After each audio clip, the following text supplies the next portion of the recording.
Hello, hello, hello. Thank you for coming to my stream. If you're watching live on recording, thank you so much. I'll be waiting a few minutes to make sure people find me before I actually begin. So I need to move that out of my way for the moment. Bring this over. Something I've been working on while Janet was finishing her stream.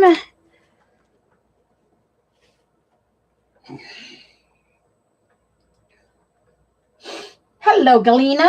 You were here quick. You've got the front row seat.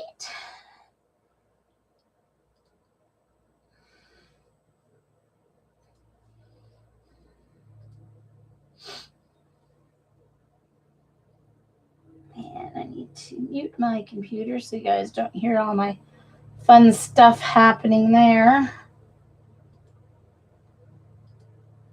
There we go. All right, got my Manicam. All right, just wait for some people to come. Hello, Eileen. You were first. Hello, Denise. Hello, Ian.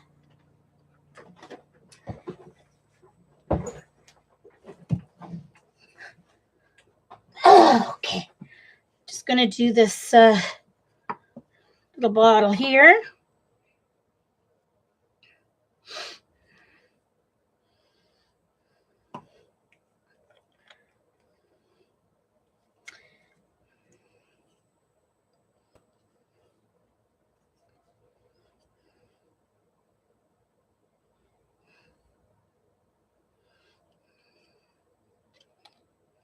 These are Lindy's mica powders. I'm putting into these empty little kind of like color burst bottles. They were empty.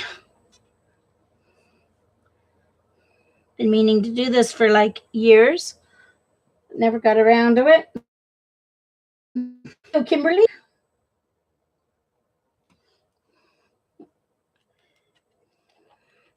I will show you my finished crystal ball painting in a moment. I'm just going to, I think I have a couple more bottles, but I'll do them later.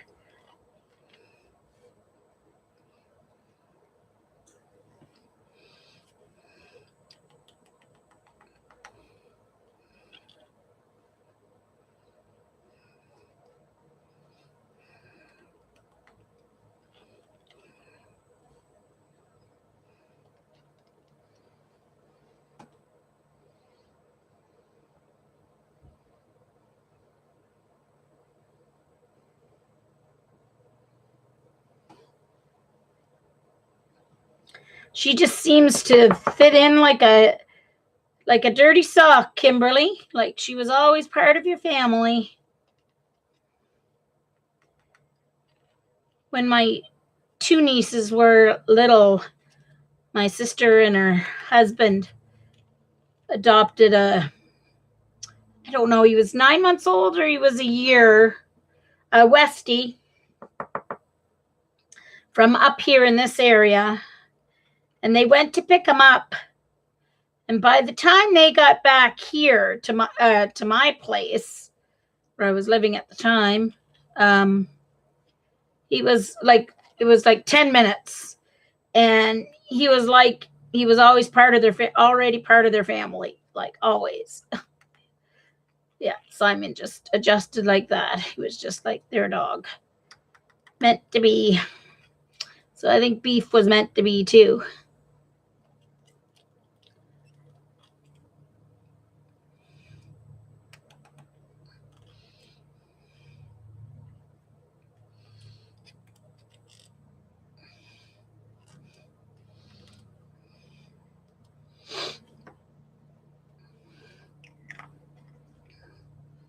So these bottles have this little plastic insert that has the pinhole in it.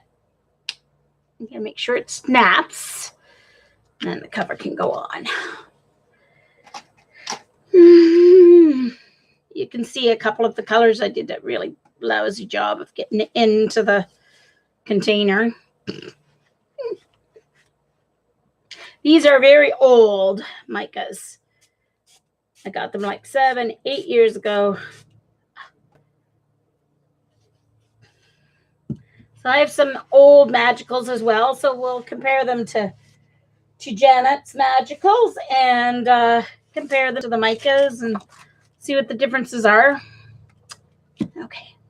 So first of all, though, I have some things to share that I bought. I did an order at Jerry's Artorama. And because they had this try and buy huge sale, like huge deals on stuff. And so I thought, hey, you know what? There's a few things, like some of the mimic brushes were in the list. Well, all the mimic brushes were in the list. And the set that I wanted to order, they don't have in stock. So I thought, you know what? I'm going to buy some of these mimic brushes because I think the most expensive one was the number 10. Oh, I didn't get the sizing out of that one yet. The most expensive one was the number 10. 10. And I think it was like $2.95, or it might have been $3, but hey, Joan.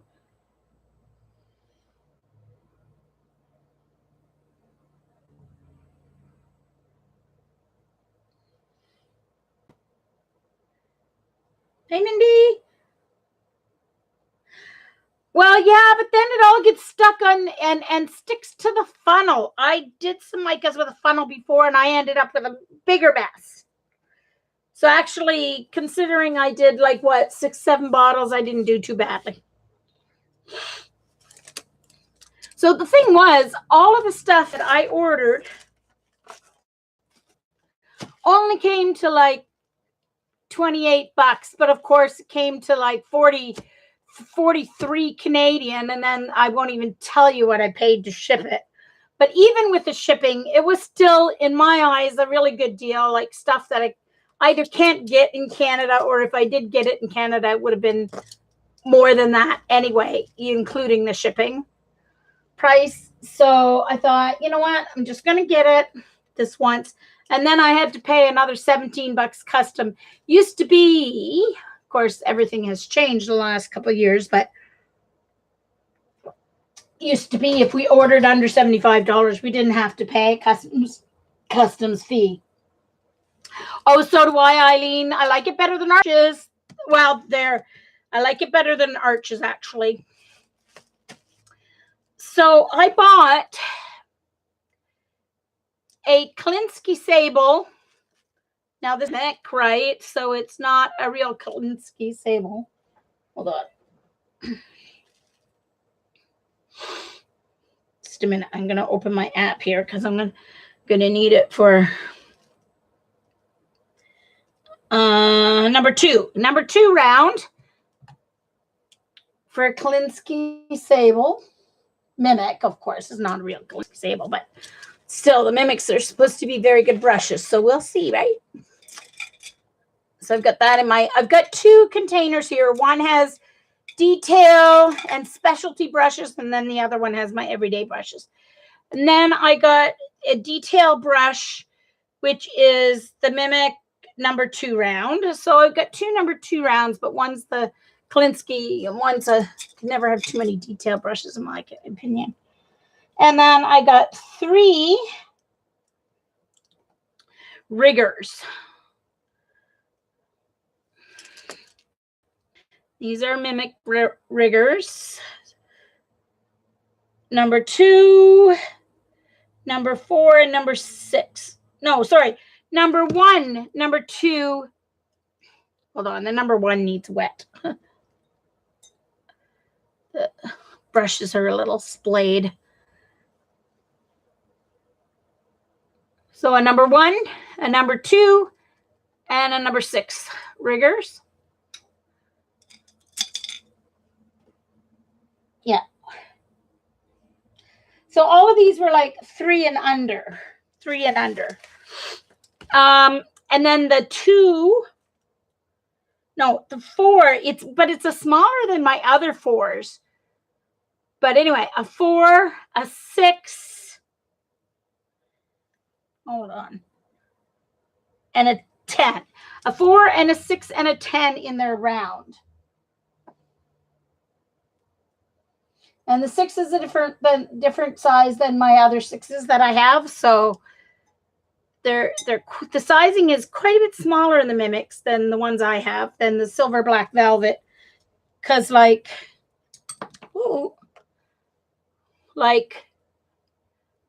I suppose maybe this is a 4. This is a 4 in the Silver Black Velvet, and then the 6. So I suppose the brushes are different. So there's a 4 in the Black Velvet, and 8 in the Black Velvet, and there's the 6 in the Mimic. So yeah, so I did use a couple of them for the end of my painting.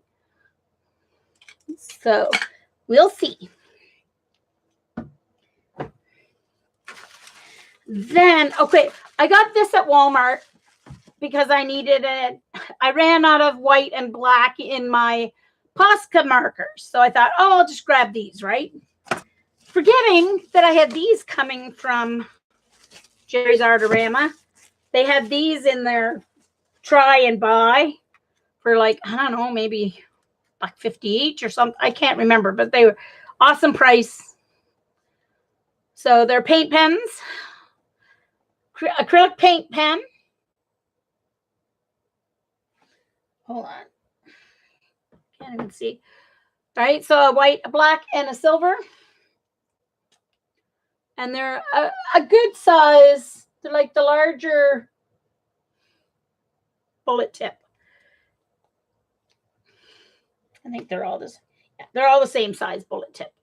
I haven't primed those yet. So then I got also in there make and take, or buy and try, or whatever you want to call it. They had only these 2 colors of gouache. And I knew I have white coming, but I mean, white's the gouache color I'm going to use the most, right? So these are Turners. So they had white, and then they had this yummy lime green color. Oh, just a moment. I don't have my other light on, and that will help even out the color. One moment. Get my ring light on here.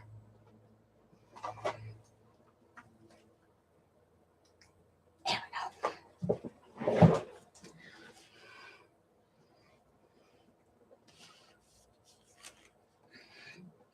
One moment, please.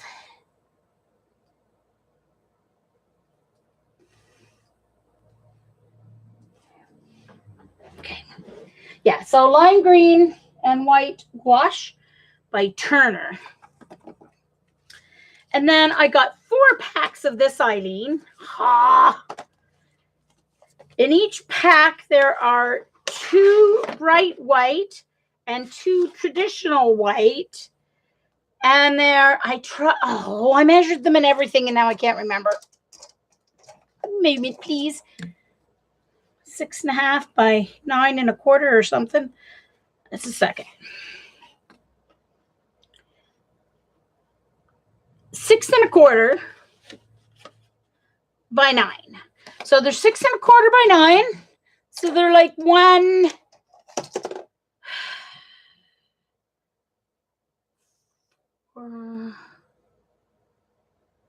8, 16, 1/16 of a sheet. Yeah, something like that. 1/16 of a sheet. So these were, I think, like $2.50 or $2.25, something like that. So you can see the difference in the traditional white and the bright white. And I actually like the bright white because you get, doing glass, you get a better white sparkle using the bright white, but this is your traditional white. Hey, Lucy. Anyone else I missed? Hi, Lisa. Welcome to my stream. Hi, Kathy. Anyone else I miss? CB, hello, hello, hello. Sorry. Yeah. So I got 4 packs of this. I could not pass that up. And it's a great size for a little, well, even to do a nice card to score it in half and fold, but I would never do it that way.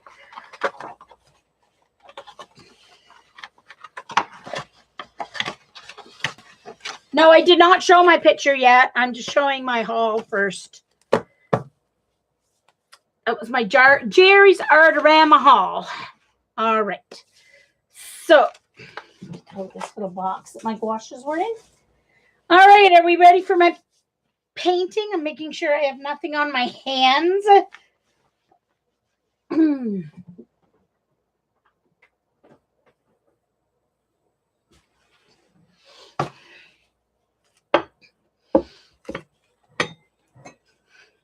Hold on. I'm going to zoom out for you.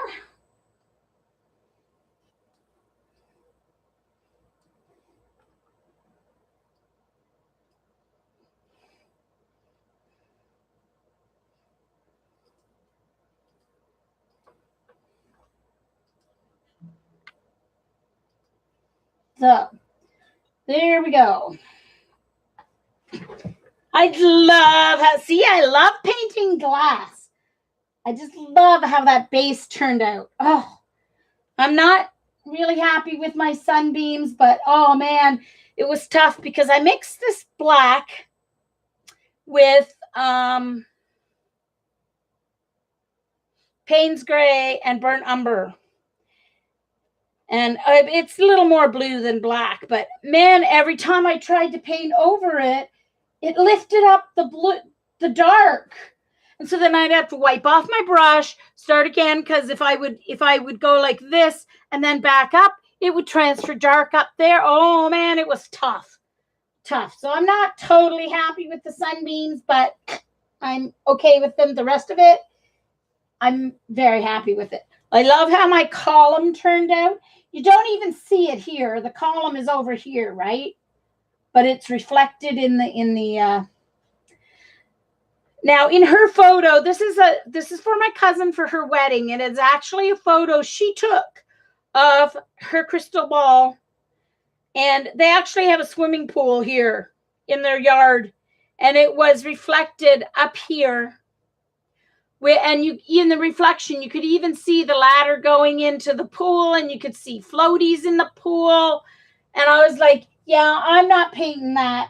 So I just put a nice little lawn here and reflected the lawn up there. Thanks, Joan. Thank you so much.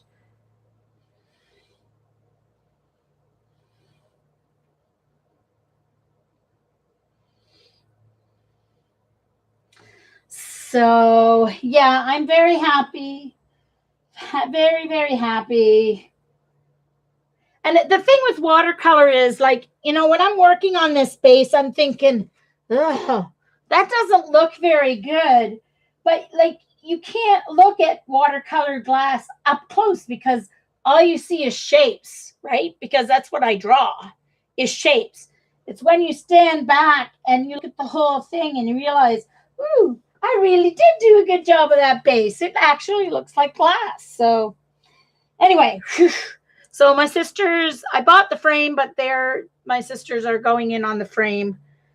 They're going to pay me for the frame. So it's not a wedding where they're having a barbecue, and it's not even supposed to be a bring a gift wedding. But anyway, she had said when she saw my entry for the contest, she was like, oh, Jean, I love your artwork. Do you sell any? So whenever she said that, I was like, oh, I have to paint her something for her wedding. So, yeah. Anyway, so that will go in the frame tonight, right after I finish streaming. Because this is my second version.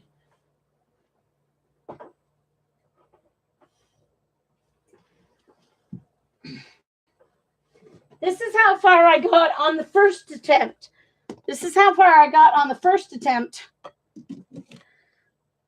And I wasn't happy at all with sunbeams on this one either, although I wasn't finished of them. But yeah, it was on my desk, sitting up like this, sitting up like this. And I had my plate of pasta salad on my desk, and it fell face forward into my pasta salad, and it got mayo on it. So you can see here where I tried to fix and get the mayo off it, and I was like, ugh. So I'll just take this off, flip it over, and I'll use the other side for a painting for myself. Yeah, so I won't waste the paper. Anyway. Yeah, exactly, Eileen. Miracle Whip, not mayo, but anyway, still same thing. All right. So let's move on to today. So I've got, these are my magicals. They're old versions of magicals. I also have micas by Lindy's. I have 2 bottles left. Should I just fill the bottles while I'm here? I think I will. I don't have enough bottles to put them all in, but so let's see. What's this one?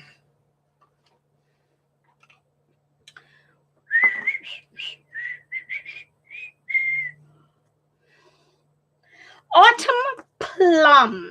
That sounds nice. Let's get my marker.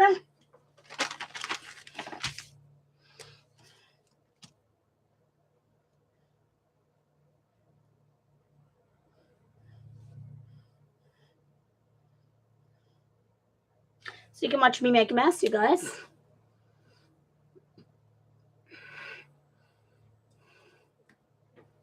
Better get a piece of paper towel here.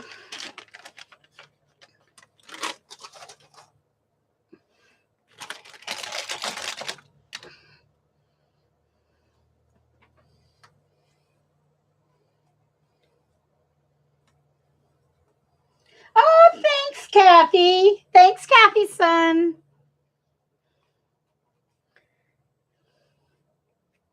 Yes, I translate teenager. I'm a teacher. Was, but anyway, still am. I don't consider myself was a teacher. I am a teacher, always will be a teacher. Sometimes, unfortunately for you guys.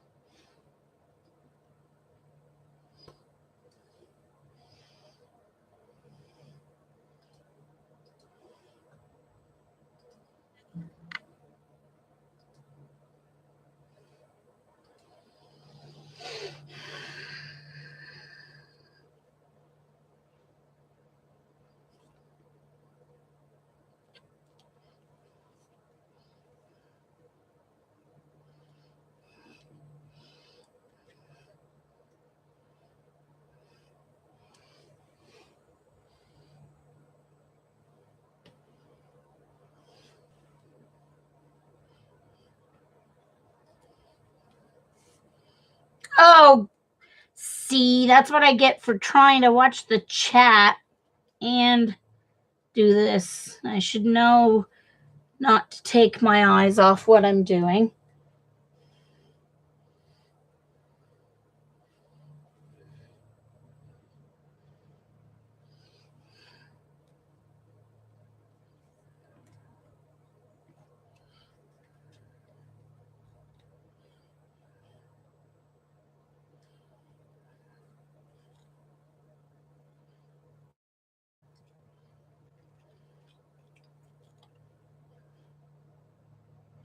So this is mica. So all of these have charcoal in them.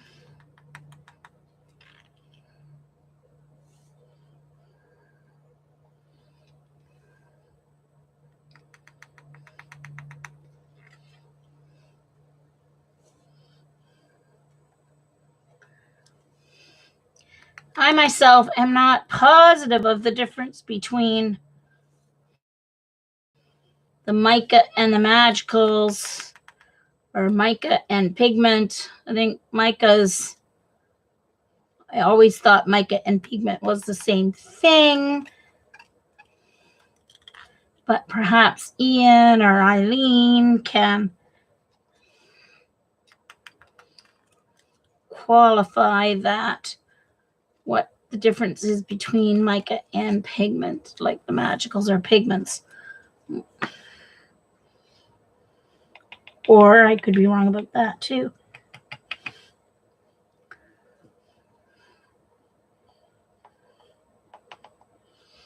All right.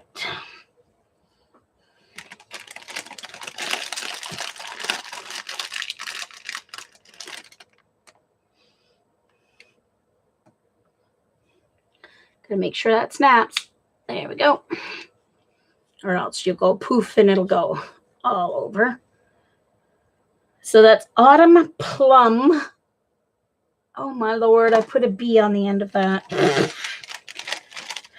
That's interesting spelling, Jean. All right, I have one more bottle, so I may as well fill it while I'm here. Let's find another interesting color. It's a gold. That's gold. That one's gold. What's this one?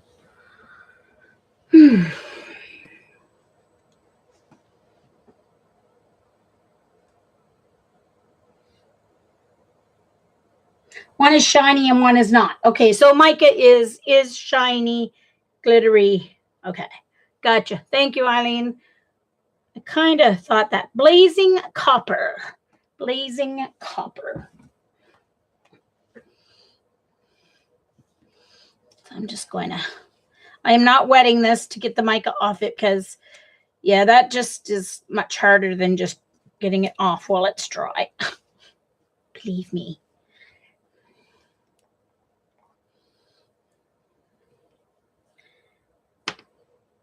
Okay. Forgot to put the label on it, but I'll do that after.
Does it have a mica binder in it?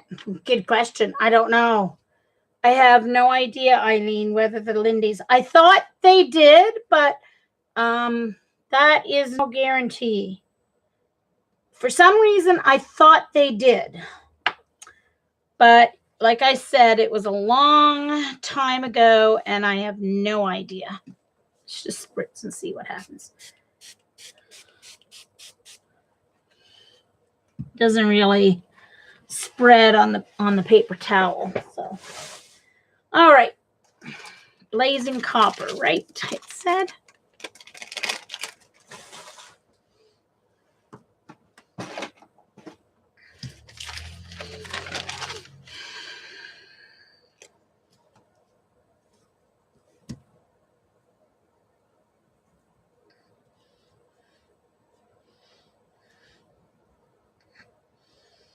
All right. The magicals do. So the micas probably do too. But like I said, these are not going to be mica these are not going to be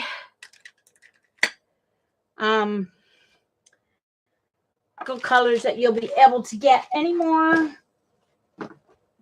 All right, so here is the, okay, so I'm going to try not just the micas. I'm going to try my watercolors on these as well. Oh, what the heck did I do with it? I printed it and then I didn't put the label on. Yeesh, Jean. Wake up. This is why I'm not watercoloring, because I finished that painting during Janet's stream during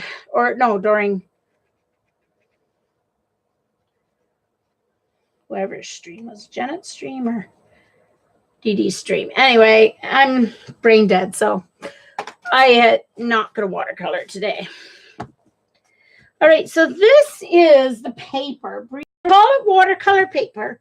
And then over here it says, ideal for painting with all watercolor mediums. And it says heavyweight canvas paper. So when you feel it, there is texture on one side and no texture on the other side, is smooth. So, but it almost feels like marker paper, but it feels like Yupo. Like, it does not feel like pulp paper or cotton paper. It feels like plastic. So this side feels like Yupo. Now, I don't know, maybe I'm just not, maybe the way it's milled, it actually is paper, but I don't know. Can't convince. And it tears like paper, but it feels like Yupo. It feels like the marker paper, but thicker. So I thought I would try and see what happens with watercolors on this paper. Hey, Jillian.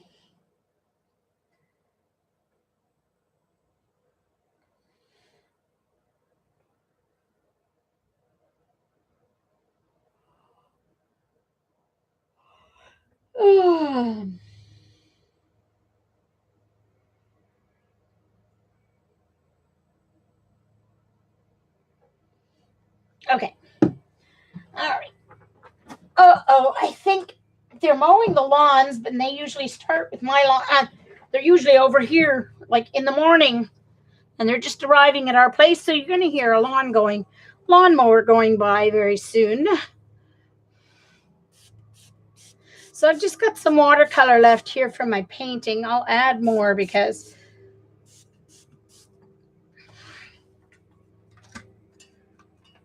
I want to play. All right, so let's see what happens with my watercolor. Let's see if it moves anything like. Oh, now that's interesting. Look at that. Look at this, Eileen. It's peeling apart. It's layering. Huh. That's interesting. I'm going to do like Janet did. Wet it from back as well. Stop the wrinkling.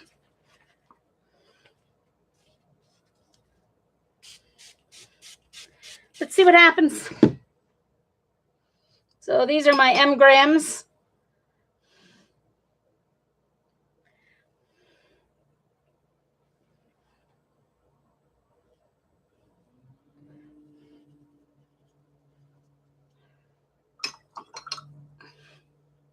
It's alizarin crimson.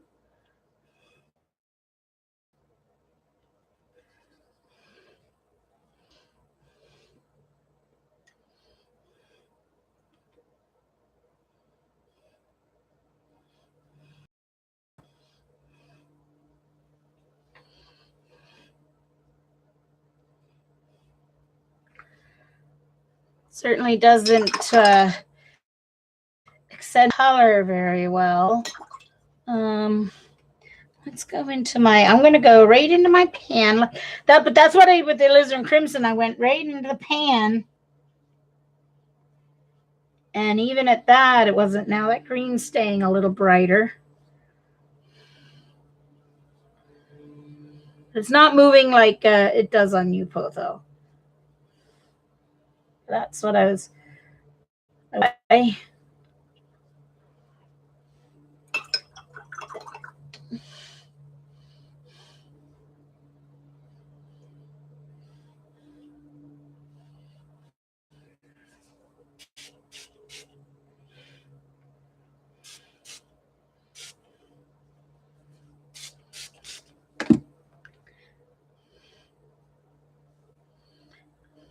Well, it spreads if you have pools of water.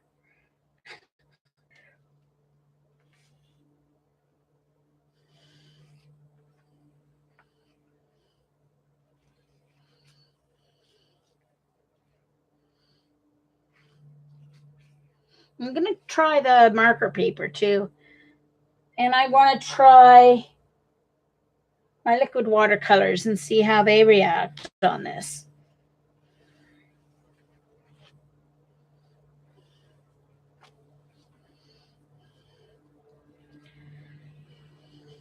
It was 50 sheets for like $12. Thank goodness it was cheap. It's very interesting. Actually might be really nice for marker paper. It'd be nice for could stamp on the soft side.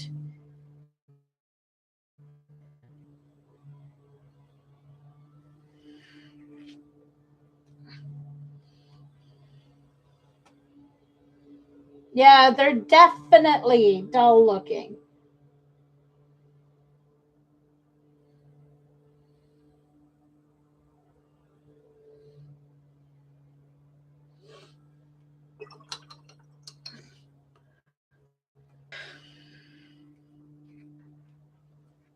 I'm going to dry it because I have nowhere to stack. I'm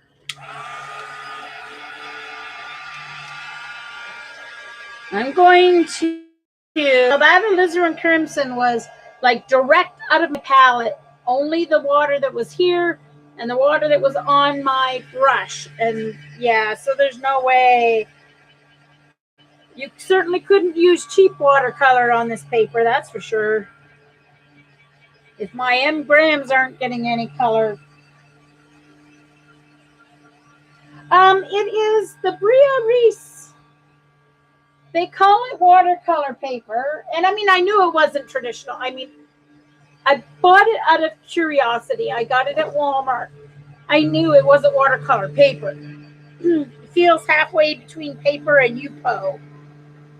But it is absorbing a little because the colors are really dull. Please excuse the...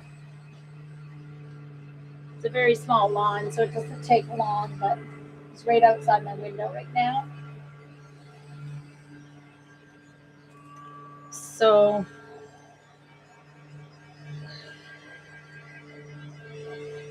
I probably won't even be keeping this anyway. I don't know why I'm bothered drying it. Mostly because I don't want to make a mess. But I am going to try it with the liquid watercolors because I want to see what happens to the PH Martins when I drip it on. Okay. This is what fun and play is all about, right? Failures.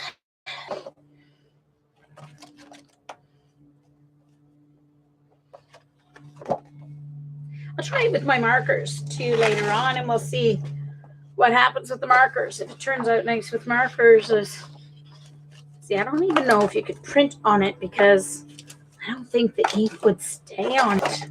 Like, maybe it would, but you can try. Now, the good story, because we all know how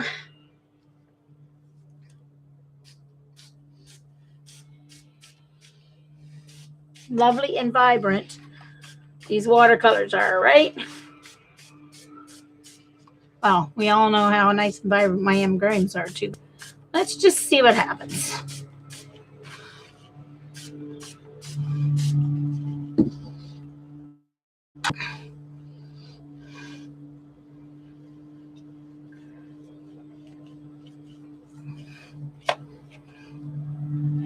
So they say heavyweight canvas paper, but it's not canvas. It just has a canvas type texture on the one side. All right, so let's do a couple of drops of the permanent orange. Brilliant permanent orange. Now, there we go. That's what I'm talking about. Okay. All right. We're okay here. Deep red rose.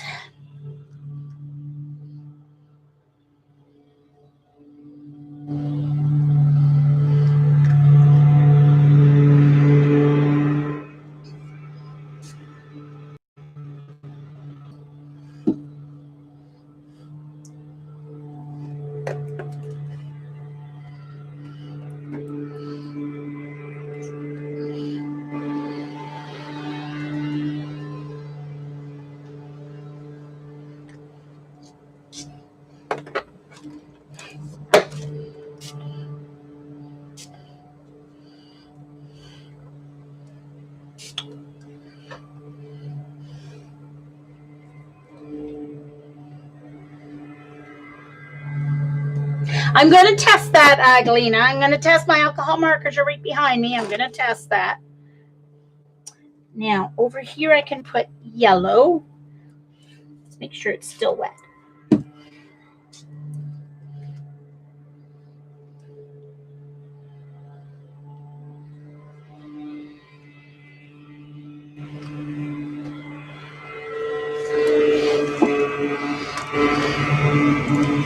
It's almost like it's so yellow it's almost fluorescent.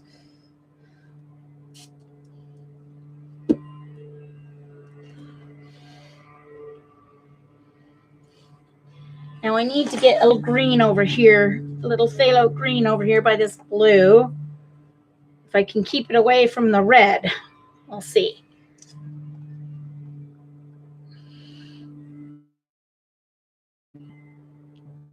That needs a little more water. Ooh.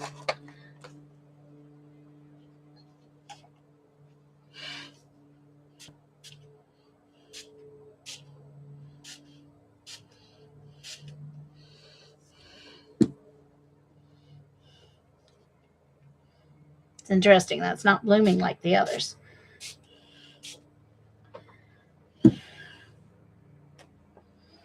Let's see what this golden yellow is compared to the other yellow.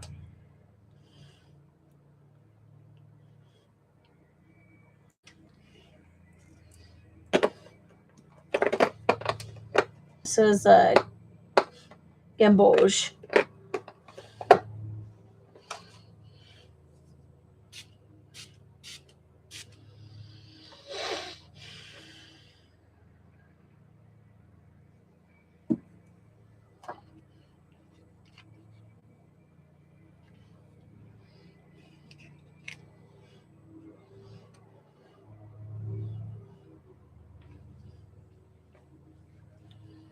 It's cool. It kind of dries fairly quickly. Like this.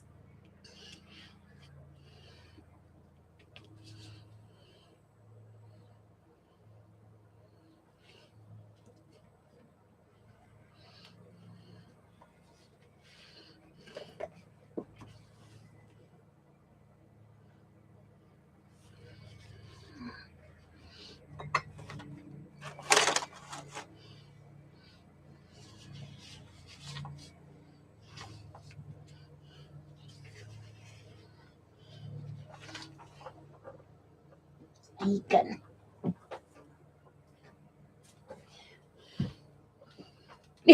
Yeah, that's lawnmower. Yeah, they did, didn't it, Joan? I don't call this watercolor painting. This is watercolor blooming, but it's interesting.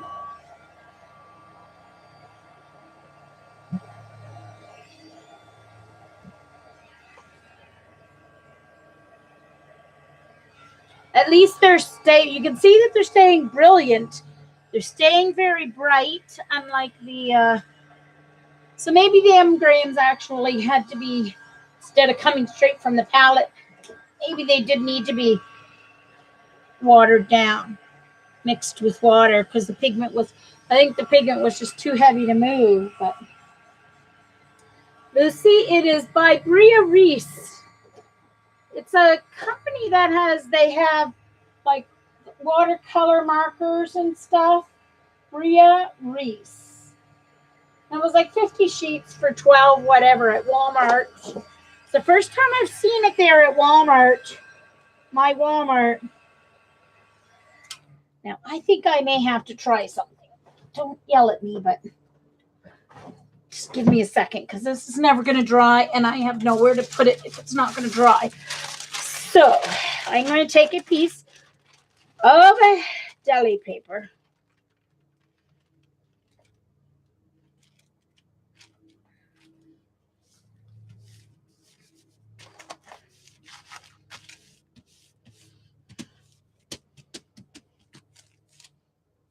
Hi, Diane. It was a wolf face in pink. Uh-oh, I hope I don't get rid of your wolf face.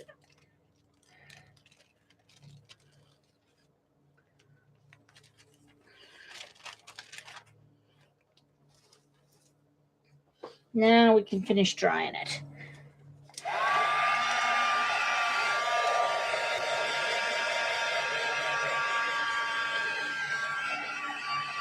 Hey, Dee Dee.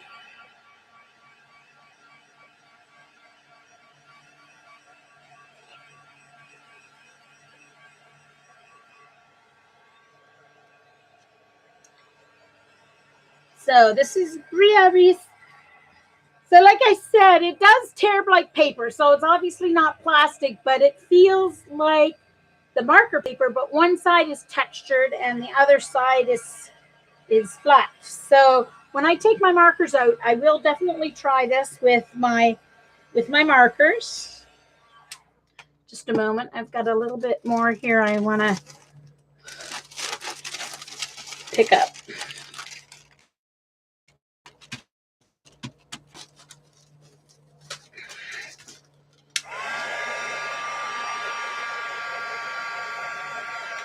Of course, I may not have had enough water with my other ones. Okay, so wrinkles up pretty good. We'll see if it flattens out once it completely dries. All right. So there's that one. Let's dry my deli paper.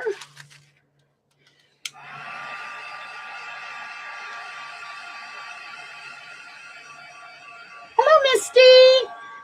I have normally been doing watercolor. Normally I do watercolor. Welcome, welcome. But today I just finished a watercolor painting. There's a few people who are in new. So I'm going to wipe my hands because I've got ink on them. And I'm going to move this and I'm going to show my painting again. I have to have clean hands to show my painting. This is a wedding gift for my cousin, and it was a photo that she took of her.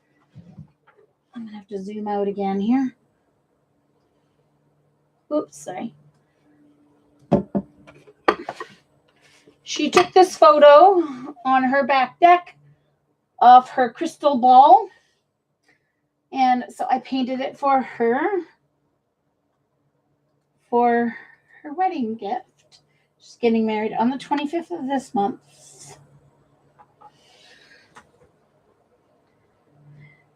Oh, bye, Lucy. Thanks for coming in. Thanks, Dee Dee.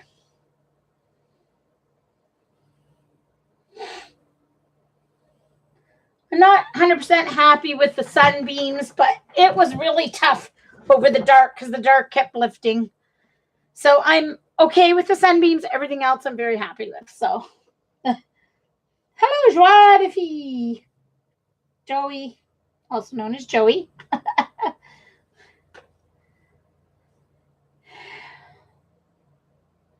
So, thanks, Diane. Yeah, I am a loving watercolor, especially glass. This is my favorite part, the base. I knew it would be because that's like the most. Anyway, well, no, that and the house with the column. I'm very happy with that part too. Okay.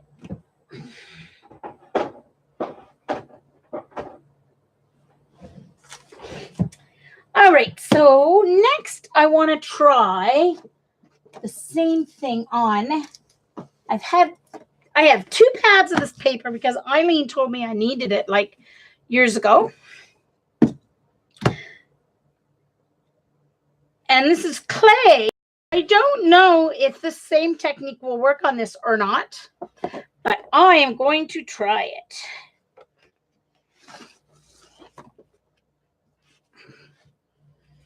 Is it going to get all gooey on me, Eileen? On my Terra Skin paper? I'm using my PH Martins.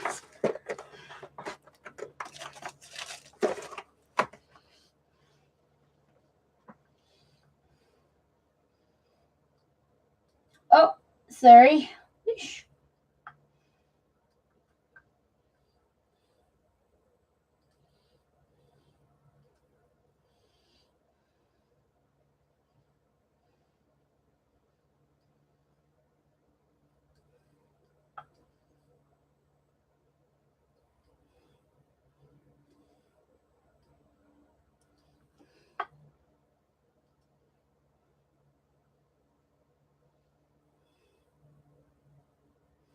Okay.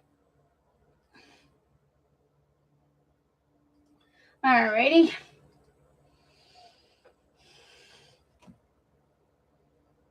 It won't work or it won't come up.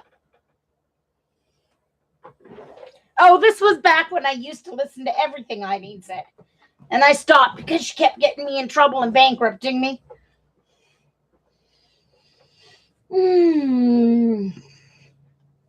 So no, it won't work, or no, it won't all gum up. That's the next thing I need to know before I start, Eileen.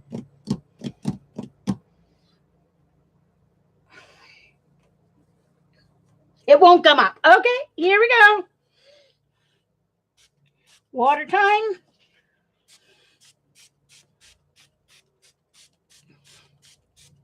Need to get a larger spray bottle for these kinds of things, but anyway.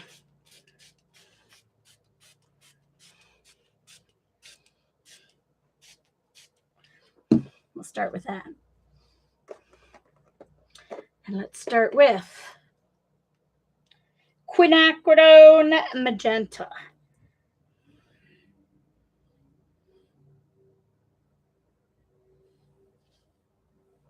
Interesting.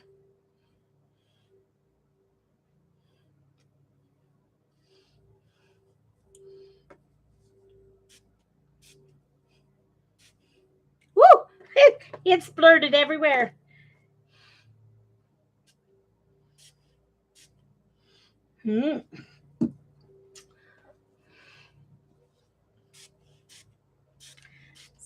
So far, they're not spreading like they did on that other paper, but they are moving. Oh, but see, I didn't use the magenta. Oh! Well, that was fun.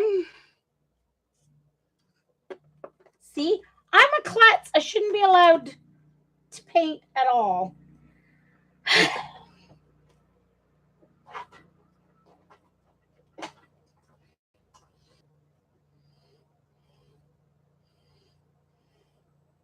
No, Happy Diane, this is Terra Skin. This is Terra Skin.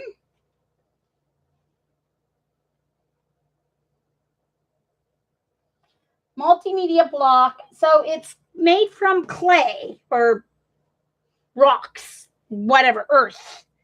So it's not paper.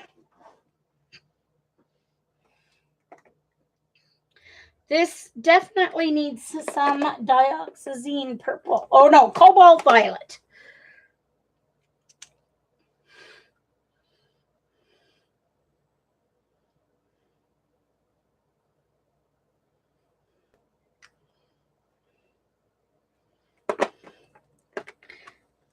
So this is kind of interesting. It's spreading, but it's a more controlled, like burst, kind of.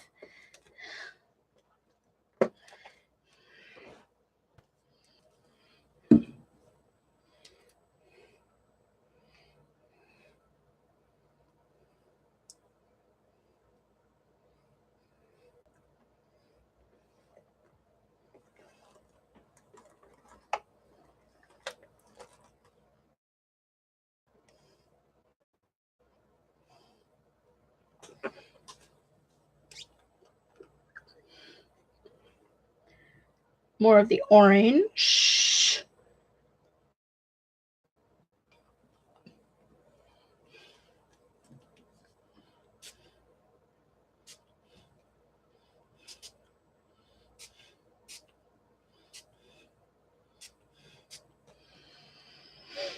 The blue is the one that spread the most. Granted, it flew all over the place.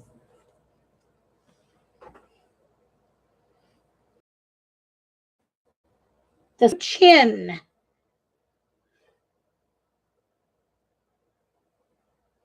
I see a koala here. His head and his front arms and his feet.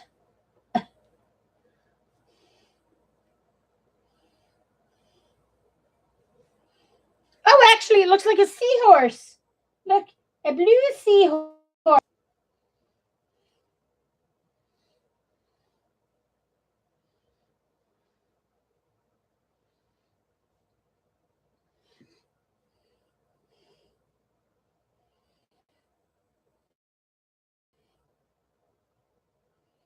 No trees, water, or bleach are used in its production and uses no water in its production. Wow, that's interesting.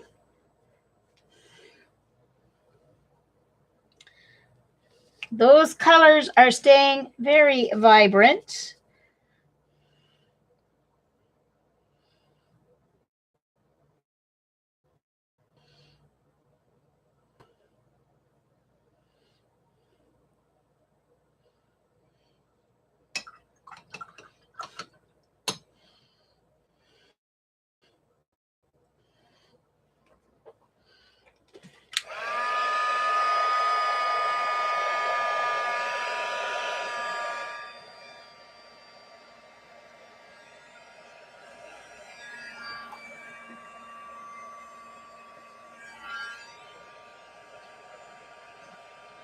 I'll tell you one thing, the inks certainly don't want to flow where there's no water.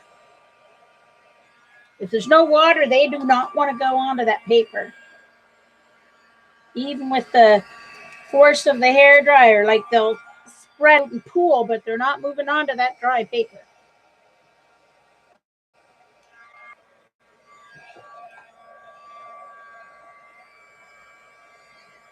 See, look, they're not going to dry onto that, move onto that paper. Ah! See, and then once it's wet, they'll move right onto it.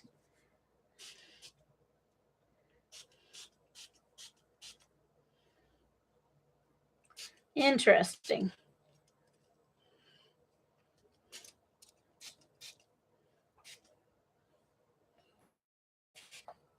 Mm.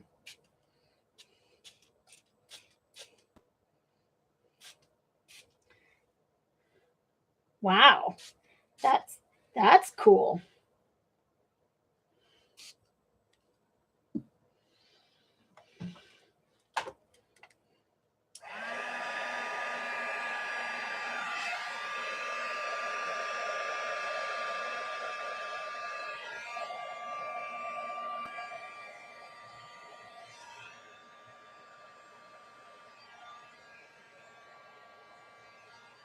Oh, I'm getting mud here. My orange is it's a little too much yellow in it, I guess. All right, keep going. Or I mean, deli paper. Jeez Louise.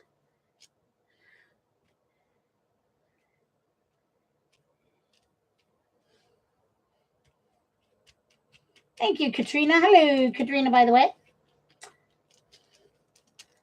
An orange shadow puppet. I know, Dee Dee, I'll be drying it for a while. That's why I'm using a deli paper to get up some of that wet. But it needed this paper needed even more water than the other one. Ooh, that made a nice print. But I think I should have used, let me do it this way. I hope this doesn't pick up, this might pick up too much ink, but let's see.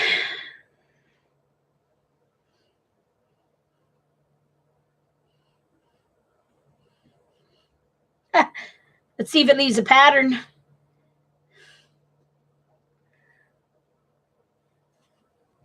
It did, look. Oh, look at that. That's too cool. Too cool for school.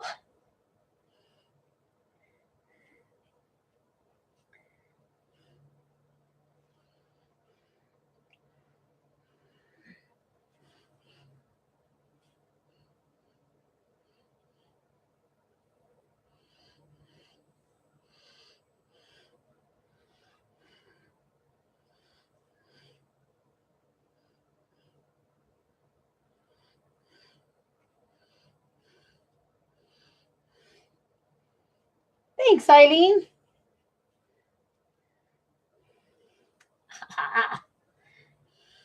Does it make nice card fronts?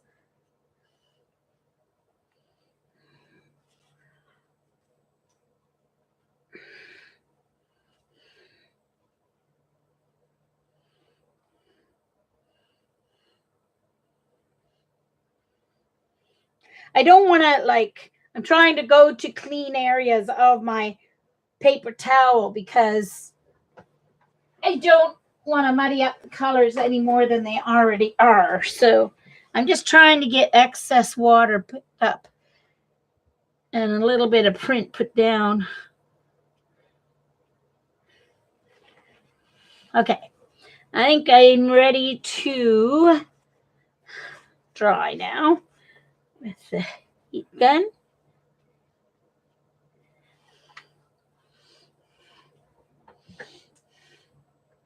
All right. Thanks. Yeah, I know, right, Eileen? It really will. So what I would do is I would take some cardstock. What about this, Eileen? I would take some cardstock. I would use my Big Shot, my embossing folders, and I would emboss cardstock, then put down the ink like I did, and then put down, and without pressing, because these ones where I got the really cool effect, I didn't press the paper towel. I just laid it down and let the low areas suck up the paint, the color. So if you embossed cardstock and then laid the cardstock on, I bet it would do the same thing, right? Yeah. Mm-hmm. See, and the thing with this paper is it doesn't absorb your watercolor.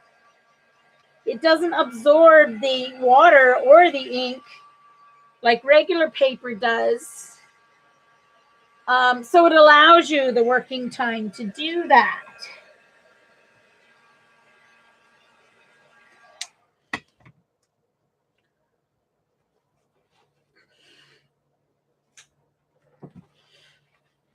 And these are my cheapo, no-name brand paper towels that I buy at Superstore, which is owned by Kroger. It's a U.S. company, but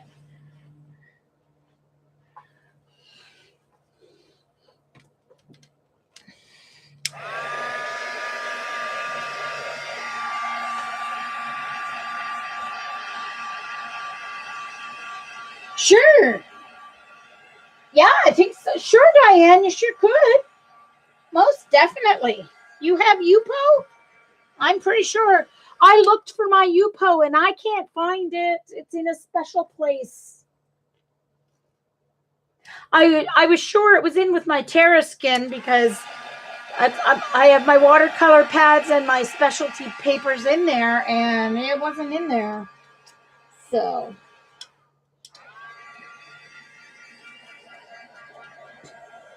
yeah, Di. So put on the watercolors, and I bet this would even work with dilutions sprays.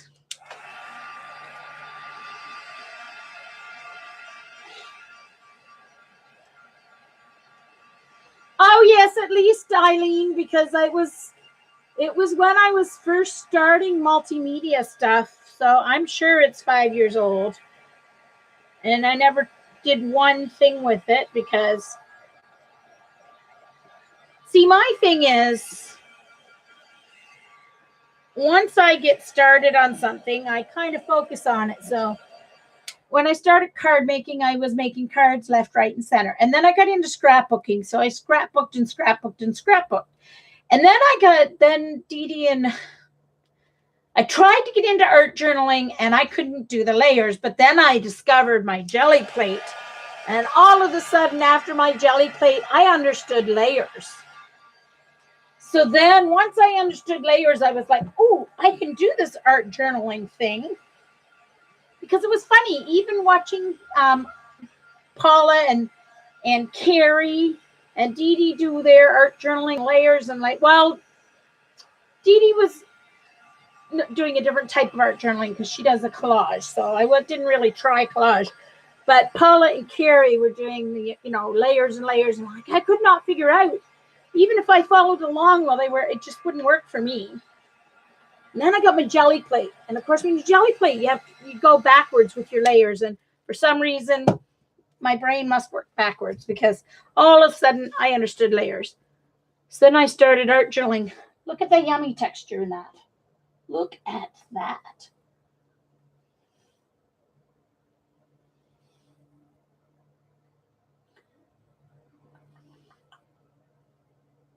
Okay, it's not completely dry, but it's just dry enough for me to move it over.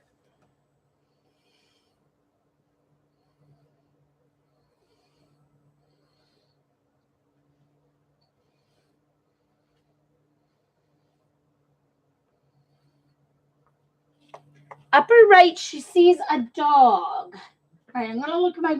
Oh, there's the two eyes and the ears. Kind of looks like Alf, though. You guys are right. It's Alf's nose. And then a child. Oh, look at that. Yes, right here. There's the child. There's a head. It's kind of like a blue silhouette of a child. He's sitting, probably reading a book. It looks like he has a book or something in his hands. That's cool.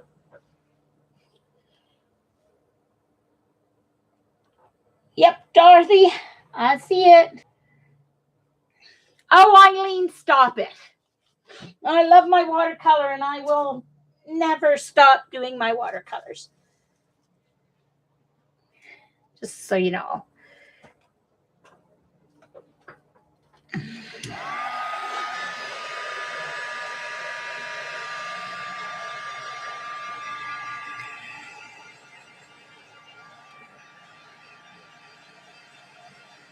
Oh, to the right for the child?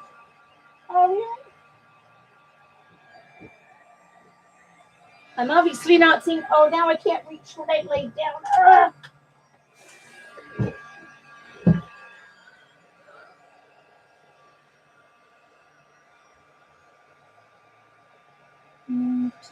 Oh, the baby! Right here in the purple. Right here. It's like a doll. It looks like a doll's head. Oh my goodness. How funny is that? So I got Elf and a doll's head.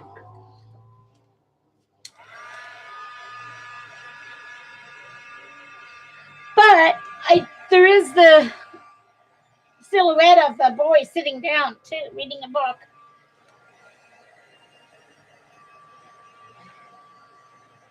Not too bad getting 3 images when I wasn't trying to get any.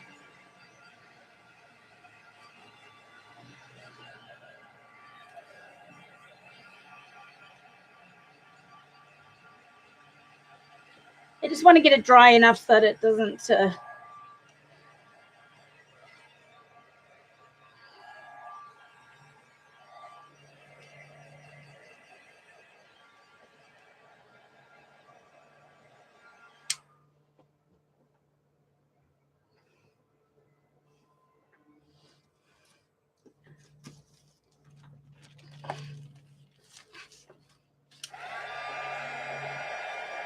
This is deli paper. I'm going to do that.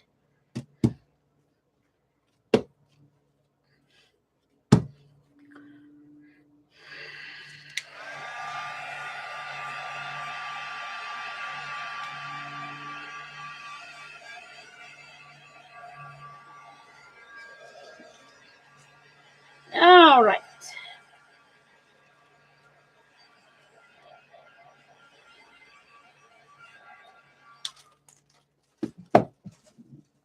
So now I'm going to try, the same thing on each of my papers that I have here. And then I'm going to try my markers on each of the papers. So the next paper I have is the B. Oh no, I'm going to leave the B marker paper for last. Uh-oh. Remember when I had that big blue spill? Where the blue squirted everywhere on me? Yeah, it squirted everywhere. All right. Including on the whole edge of this marker book.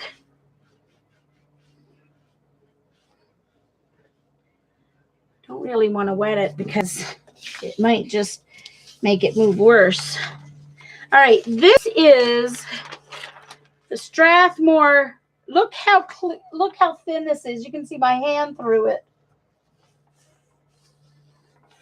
So this is the Strathmore. Oh, let me show you.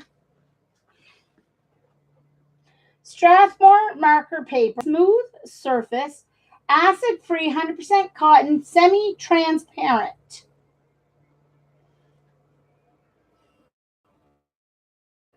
Rough comps and renderings.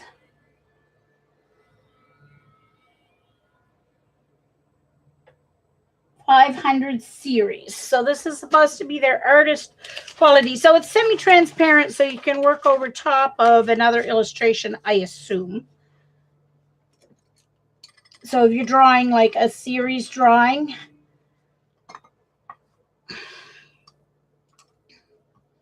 like a cartoon or whatever, you can you can see through it and do your series drawing.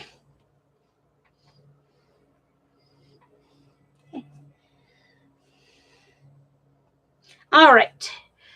So let's see what happens to this with watercolor. I know it's marker paper, but heck, it's 100% cotton. So let's see. 100% cotton, but it's feels like plastic. So let's see what happens. It should take some water if it's 100% cotton. All right. Ultramarine. It was cobalt that squirted everywhere last time.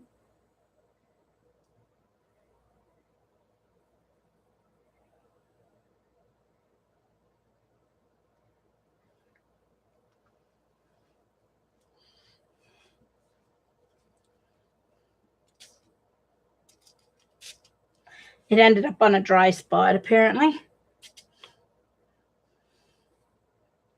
Look at that, Eileen.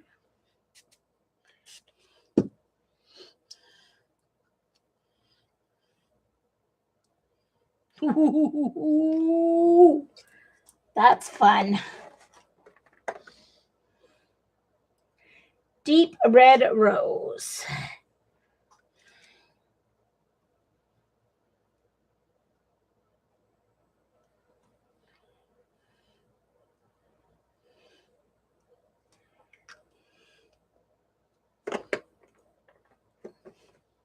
This one ended up obviously in a dry spot.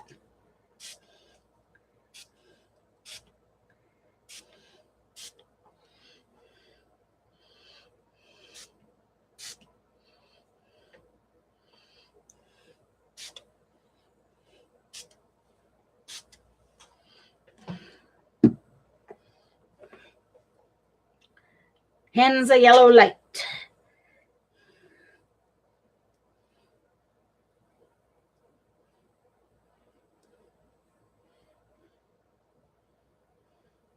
Oh, sorry, that's a bubble.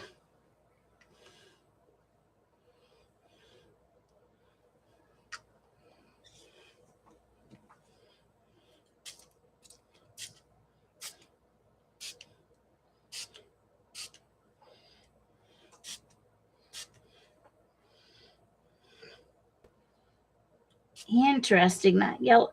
The yellow doesn't travel. Well, it's the pigment's not as heavy.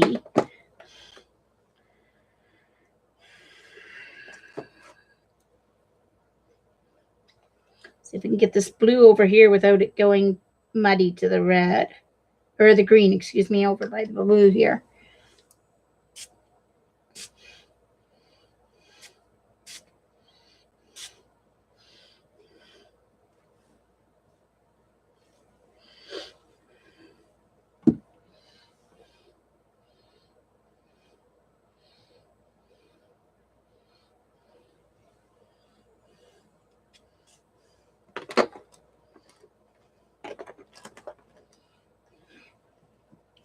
This paper, interesting. This paper dries almost instantly, you guys. It dries really quickly. I guess that's why it works well for markers, right?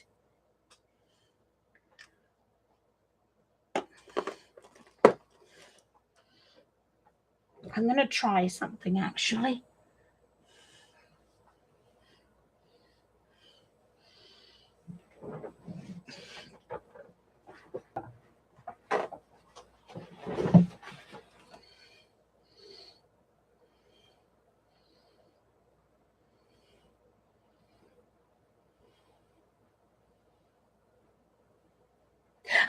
Yeah, I learned my lesson that time, Eileen, huh? Yeah, I did. Learn my lesson.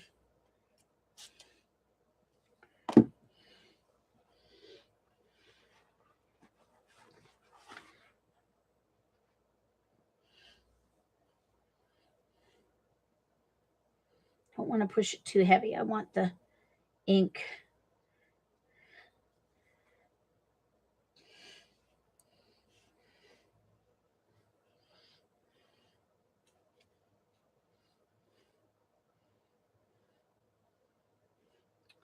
Okay, so it doesn't do as good a pattern, doesn't do patterning like it did on the Terra Skin. It dries so quickly that it hardly has a chance to move. Like,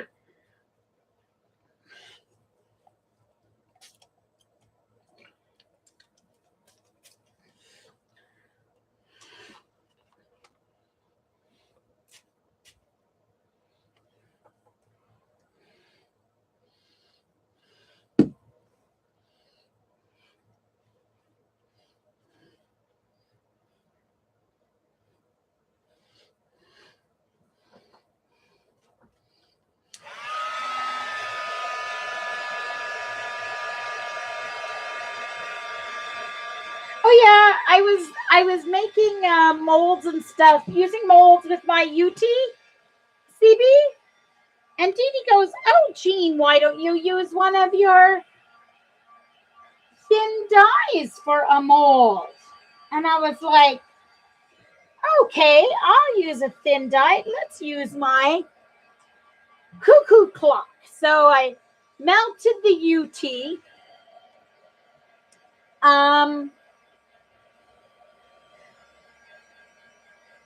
Put my cuckoo clock dye in the UT, and yeah, it turned hard. And I was like, So, Dee, how do I get my dye out of the UT? Anyway, luckily, UT melts. I got out my heat gun and I was able to melt the UT enough to get my dye out. Poor Dee Dee. She's having a heart attack.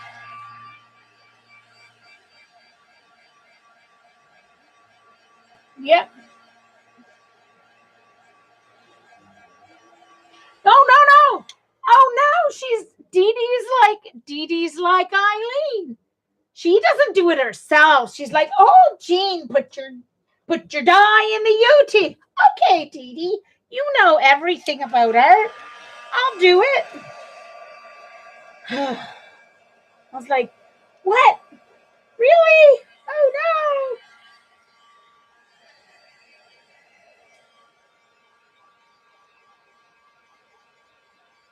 Oh yeah, and everyone else just sat there and waited to see what I was gonna do. Right. Interesting though. It didn't go through all that much. And it's right brittle now. The paper's right brittle. Very interesting. I hate TSMR, but that's beside the point. I don't like random sounds without pattern. In other words, I don't like noise. I like music. I don't like noise. I won't even let my massage therapist play that stupid ocean music or raindrop music. It drives me batty. If you ever want to learn any of my secrets, all you have to do to torture me is play a silly ocean CD. Or even better, I will tell all much quicker if you just turn on a dripping tap or a ticking clock. Hi, Z. Yeah, doesn't she seem innocent? Yeah. Innocent Dee Dee. Uh-huh.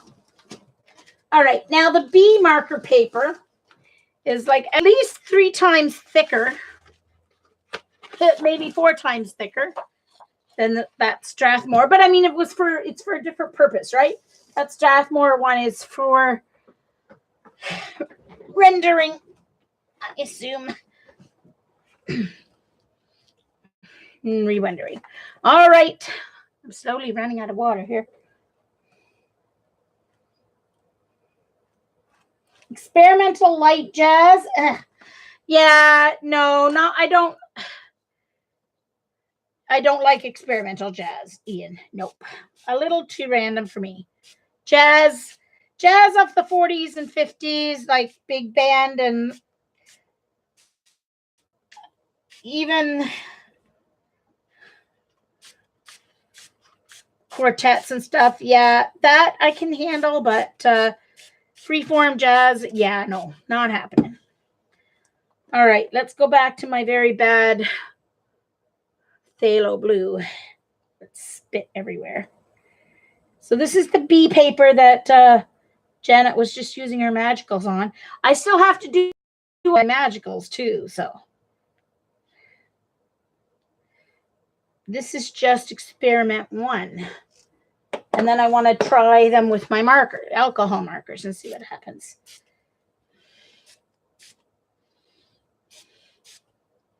See, this paper dries so quickly. I don't know if Janet found that with her magicals or not. Yeah, I do like symmetry.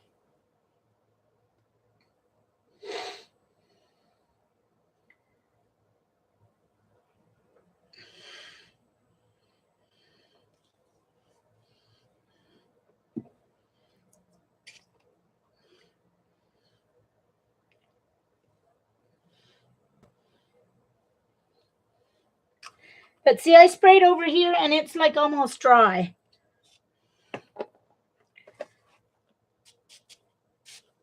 I assume that's why markers work so well on it, because it doesn't stay wet.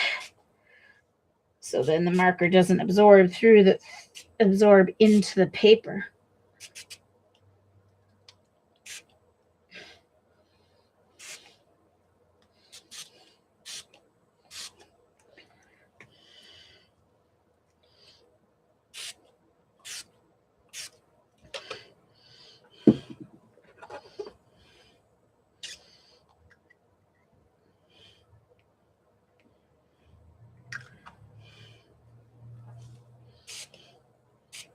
Oh no, that blue is a little too close to the orange. Don't move into the blue. Don't stay away. Don't know what I was thinking. I was like, I don't want to put red there because, and then I put orange, which is like the next best thing.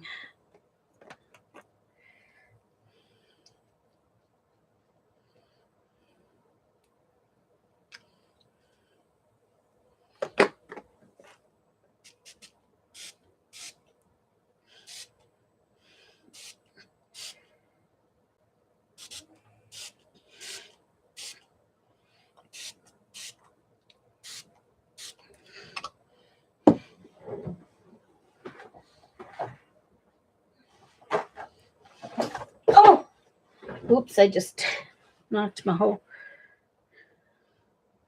Before it dries, let's see. Okay, I'm getting a little texture with this because it's a little thicker, the paper. But not like with the Terraskin.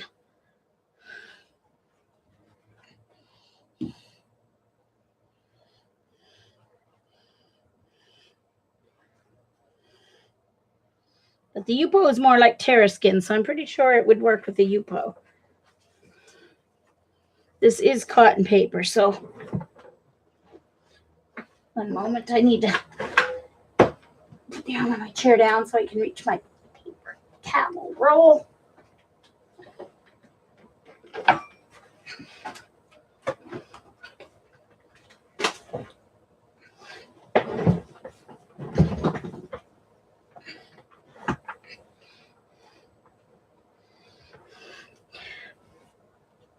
I think it's too late to let it run, Eileen.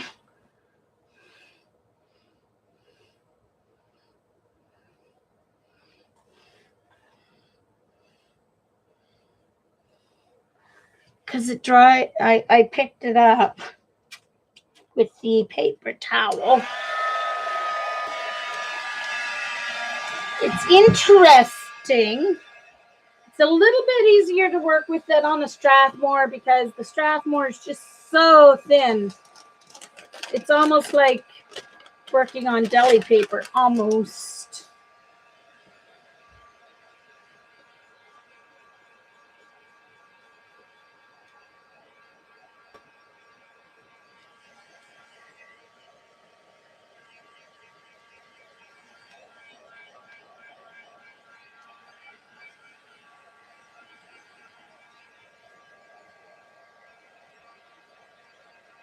See, to me, I like, well, you know, maybe I would use it on a card, but I really, I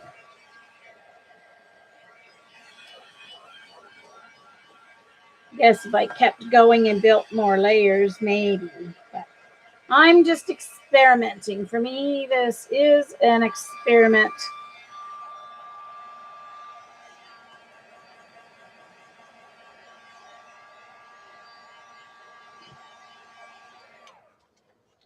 See, in this one, I actually like what I picked up off the, this almost looks like a head.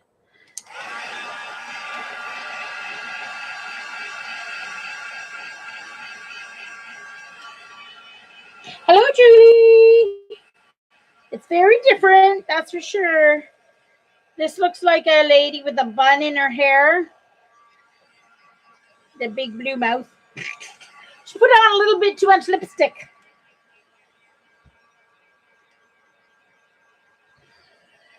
Yeah, I'm just playing.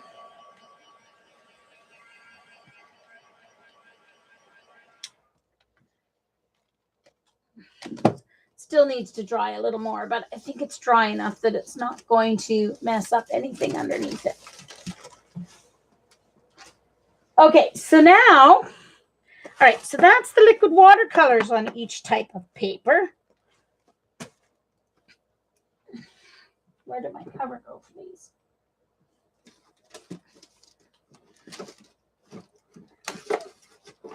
There it is. So those were my P.H. Martin's Hydrus watercolors, the actual watercolor, not the dye. All right. So now I'm going to try some magicals.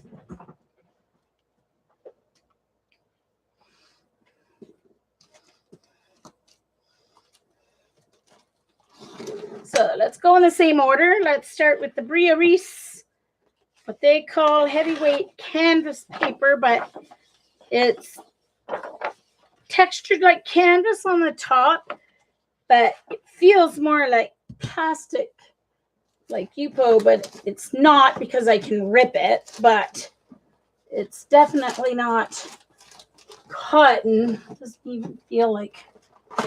So first of all, I've got micas and I've got magicals.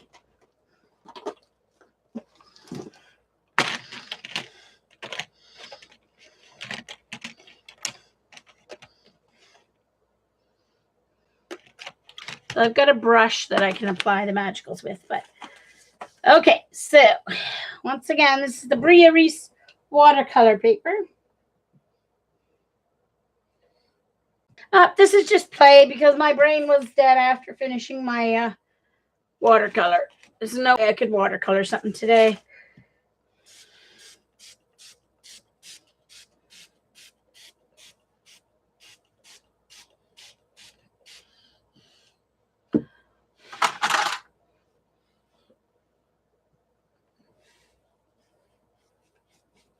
In this one, I'm just spreading the water out a little bit because it is watercolor paper. It will be wet, but it's not watercolor paper like regular watercolor paper. All right, so let's see what happens.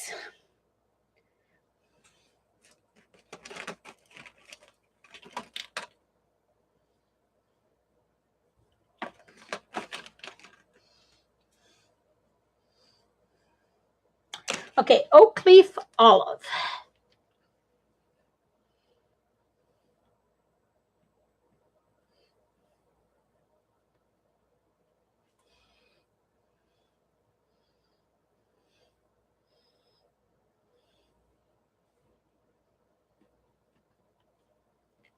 Hey, wait a minute. 1 second.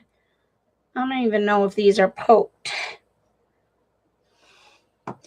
Wait a minute. Let me get my pokey tool hole here.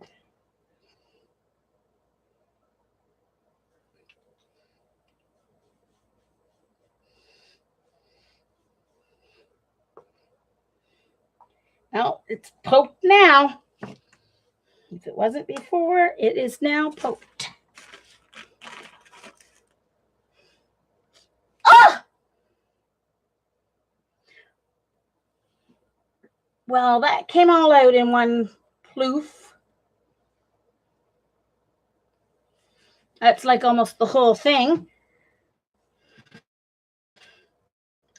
I think the color bursts because that's not supposed to happen with the color burst.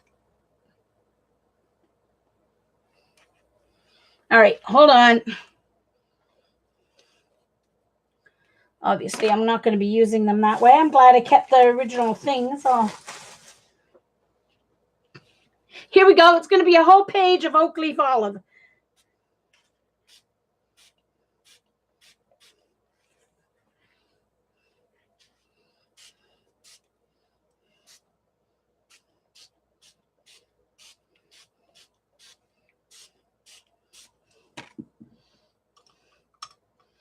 Don't really want to use my good brushes on this, so I'm going to use my acrylic. I'm going to go to my fan brush here.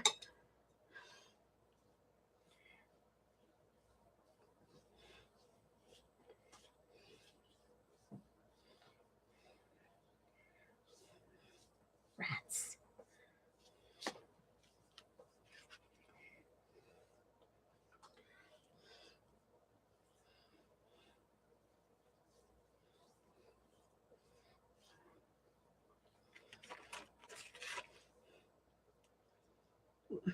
Probably going to be my favorite color too, and I just like wasted almost the whole thing of it.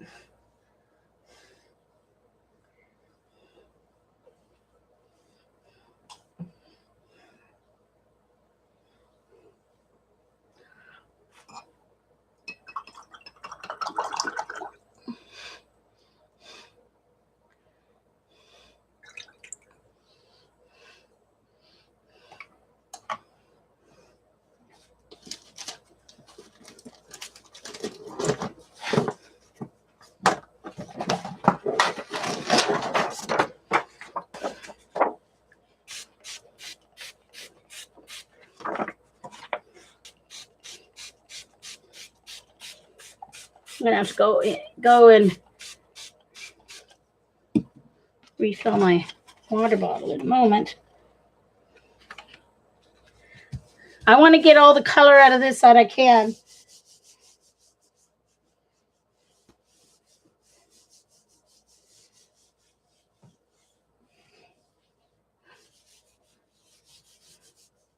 So. All right, where did the cover go to my pokey tool? There it is. Love this. This is the one of the Tim Holtz ones. Yeah, it's a good. I love it. But yeah, I poked all right. Oh, once that dries, you guys, look at that. See the gold?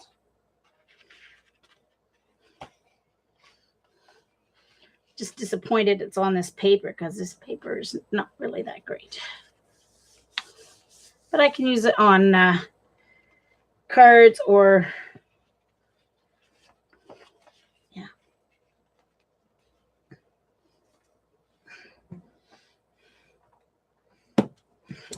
Looks okay though. It looks just like a lovely old piece of weathered paper. You can see the mica in it.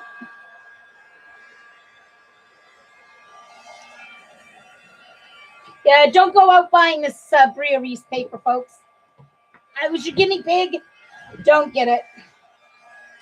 It's cheap. Cheap for a reason. It was okay with my liquid watercolors, though, wasn't it? But still, yeah.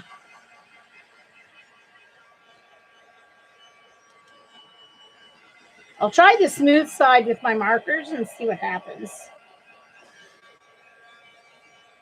So I've got a nice background paper here. You can use it for scrapbooking or something.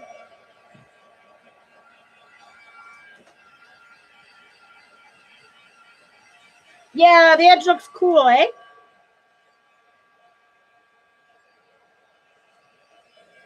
So, you know. I mean, it was sitting in my box, not getting used, so it may as well get wasted this way, right? As just sitting in my container, not getting used at all.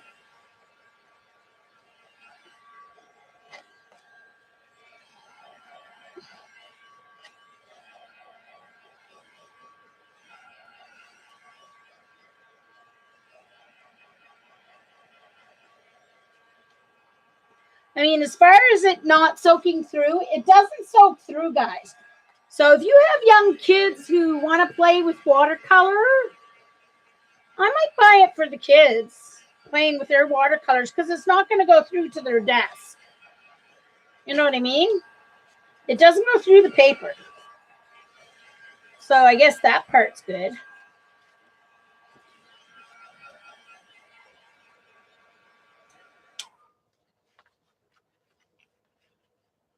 Yeah, it is. It is. Well, they call it watercolor Z. They call it watercolor. It says watercolor paper for watercolor medium, and it says heavyweight canvas paper. but it's not watercolor paper and it's not canvas paper. It has a canvas. I don't know if you guys, you can't even see the canvas texture on this, but you can see the, let me see. There's a concentration of mica on the outside, but there's mica all over the whole thing. You don't know if I can let you see the shimmer all over or not. You can see it on the edge for sure because it followed the water, right? But there is a little bit of gold shimmer all the way through it, but it collected mostly on the edge. But I mean, they're not horrible. I'll use those. Probably use them more than I use the other ones. So let's see what happens on the Terraskin paper. I think I'm gonna like this. I'm not going to use all one color at once like that. I'm going to use this little brush. I'm actually going to leave, I think there's probably enough left in containers. This is that oak leaf olive again. And there's, oh, that one doesn't have much left in it, but there's a little bit.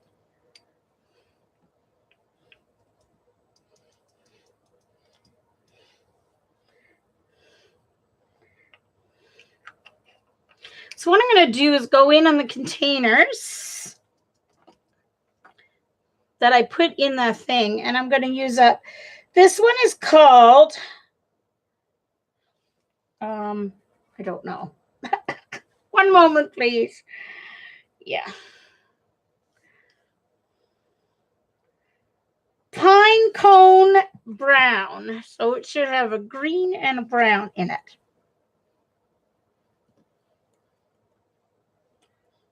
So these are Lindy Stamp Gang micas, but they're like 7 years old. Eileen, this was back when, what's her name? New Jersey, Laurel. This was when Laurel was on their design team way back when.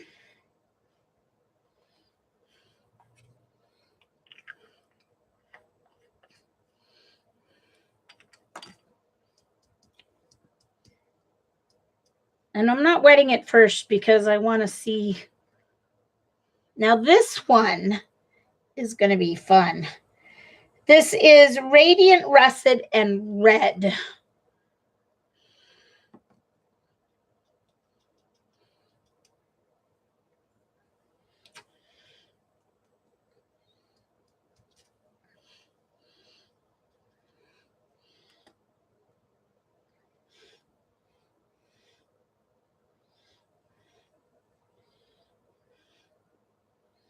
So these are what they call mica. So I assume it's this is what they would call their shimmering magicals now. Instead of micas, they call them, these are the ones that have all the shimmer in them. Okay. Let's see what we have so far. Let's see if I have enough water in my spray bottle. Get all the mica off the brush.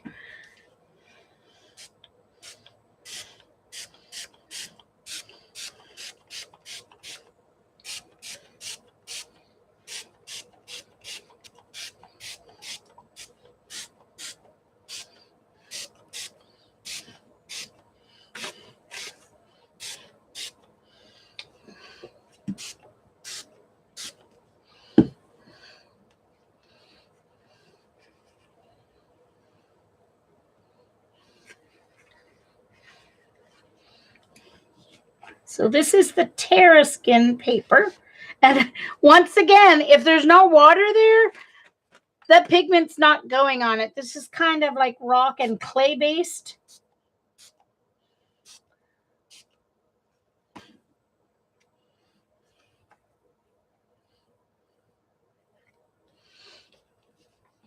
I'm going to try some of the micas on this too, now that I have it some water on there.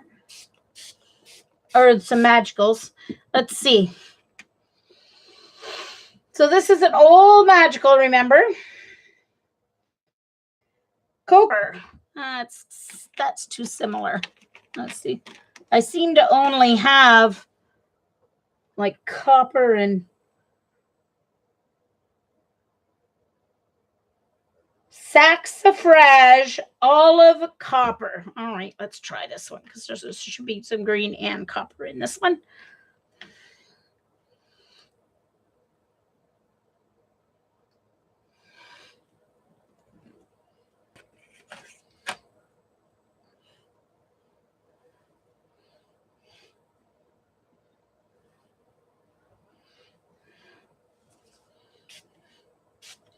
See, now there's the magicals like we were used to seeing at Janet's. That's almost like the one she used for you today, Eileen.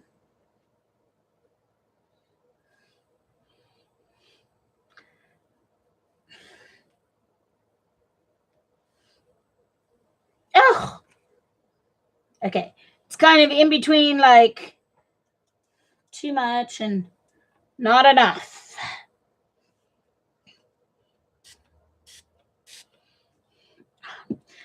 One moment, please.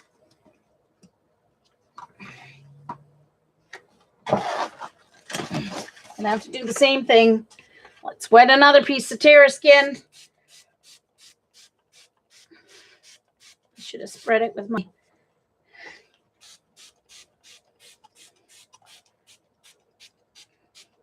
brush afterwards.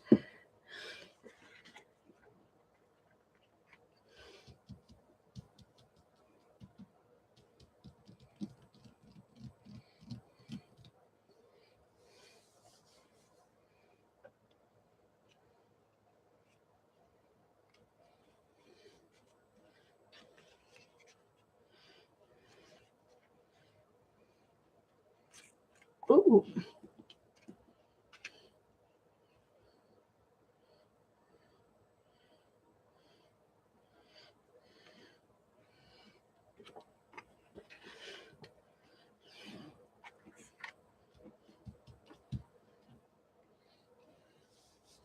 Oh, doesn't.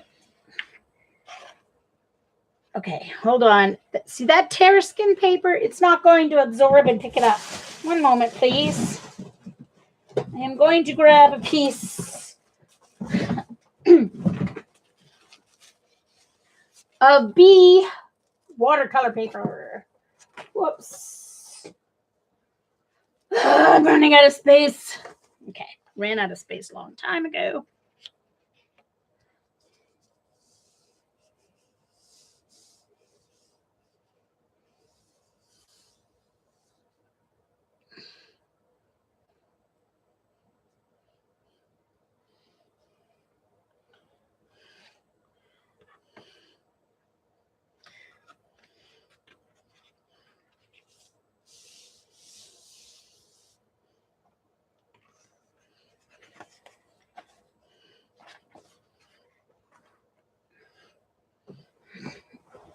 All right, let's try and see if I can leave some. Oh, I'm going to try something cool. Just a moment. One moment, please. All right. So I'm going to put the stencil over it.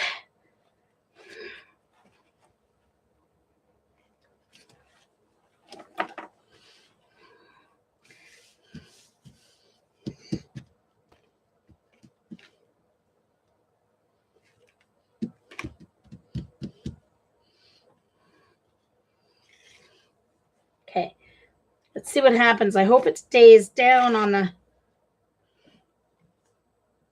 Terraskin. It did.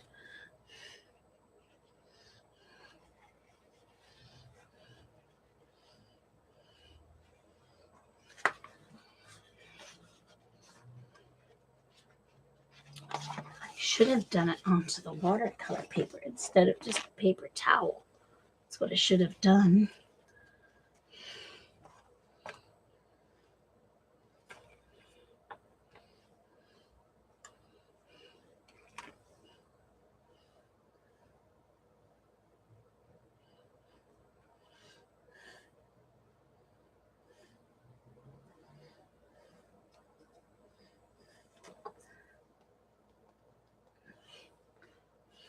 want to get some more.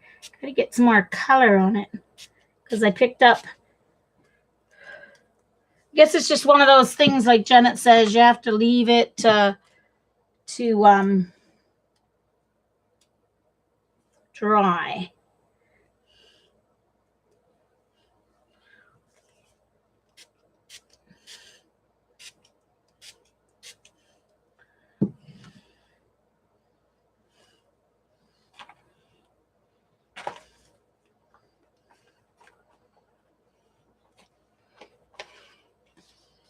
I'll use that as a background start or something or the other.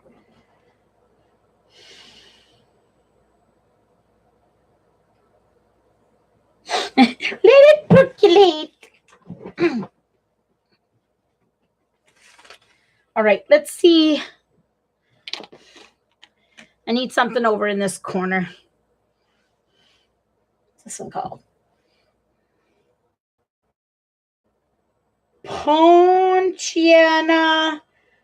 Ponciana Red Flame.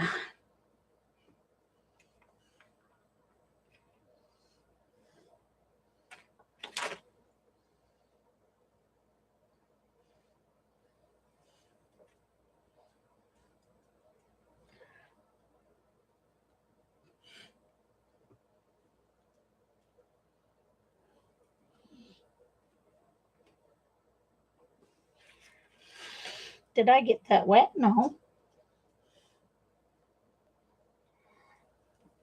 Oh, good, Jean. See, like I said, it's either not enough or way too much.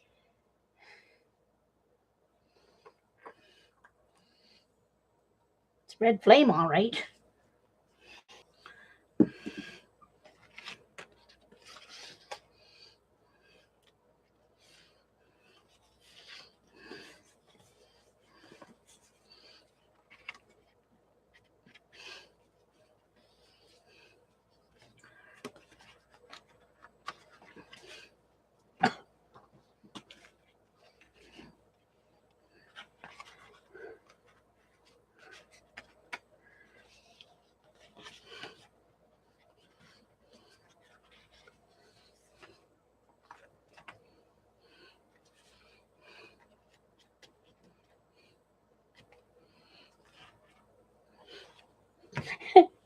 Using your paper to stamp.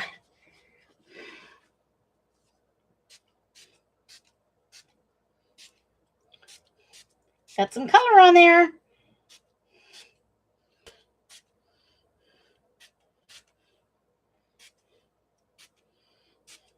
think I need to get some little bottles and shakers like Janet has.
I had a straw.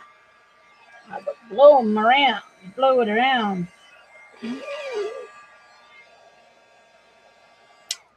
Actually, I can take a piece of paper and make myself a little straw, silly girl.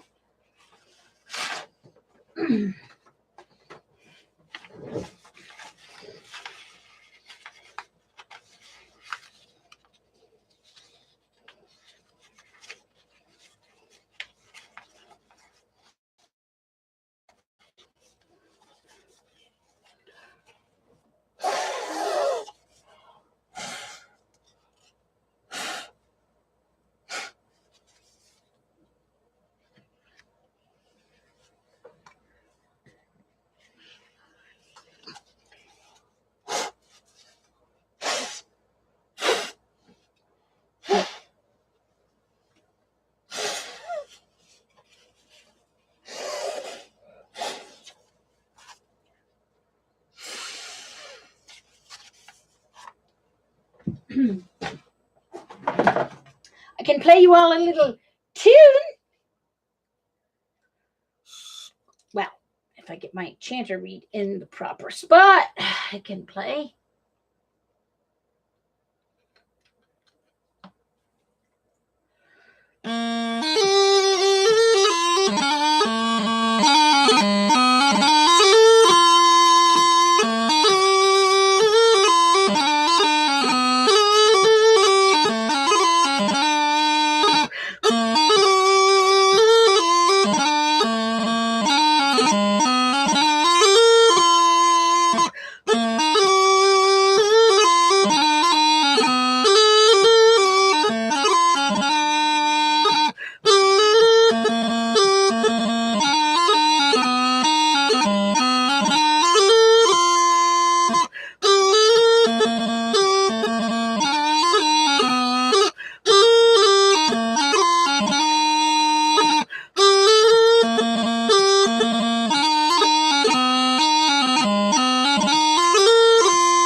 There we go. A little musical interlude on my practice chanter.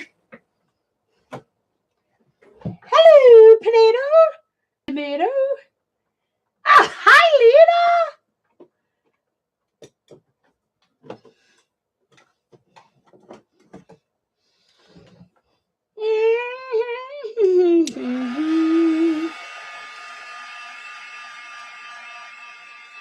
Scottish. Thank you, Lena. Please remember, do not judge my bagpipe chanter playing. That's the practice chanter for the bagpipes. It's what you practice on before you graduate to the bagpipes, and it's what you practice on in between playing bagpipes, because you can't always practice inside on your bagpipes.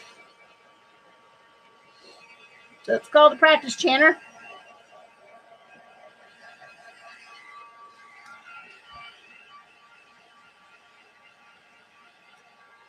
And I haven't played for like 30 years, so hauled it out over the winter, or when I was doing my de-stash and clean out.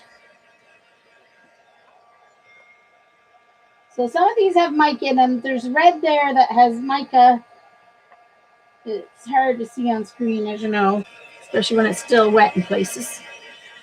But there's gold shimmer here, orangey copper shimmer there.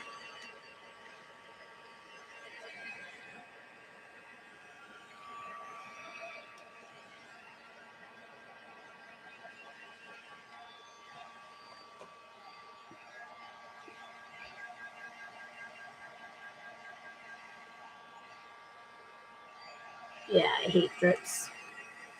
That's beside the point, I guess.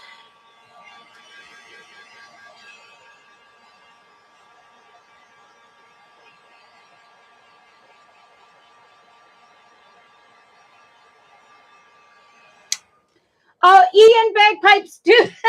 It's a practice chanter, so no, there's no bag on that one. It's a practice chanter. It's just the chanter. There's no drones or bag.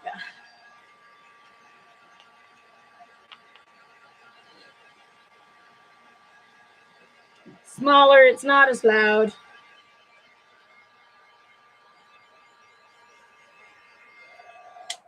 This is watercolor paper. And this is Terraskin. Yes, it's all staying right on top of it. It's because this is made of rock. It's non-porous. This stuff is nice with the alcohol ink too, but gave away most of my alcohol inks. All except the ones that were not with all my other alcohol inks, because I'm not a huge fan of alcohol inks. So.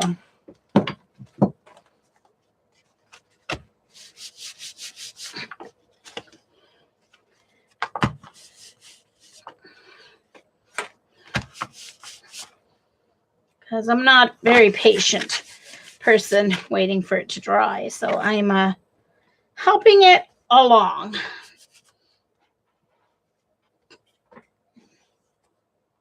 can see there's a lot of shimmer right there on that corner. Is that red? There's more red shimmer right there. Gold shimmer right there. Copper shimmer right in the middle. Yeah, okay. The watercolors were much more fun than these magicals on them.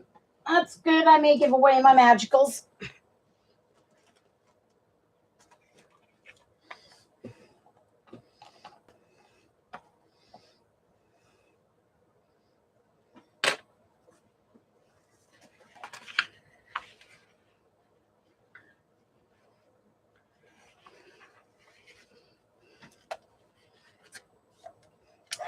I tried picking some up on this, but it didn't work very well.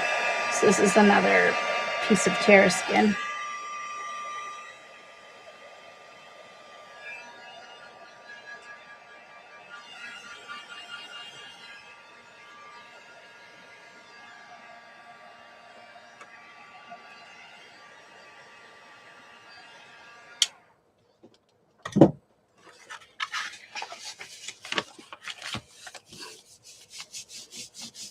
That was just what I made my straw out of. So that's just drawing paper.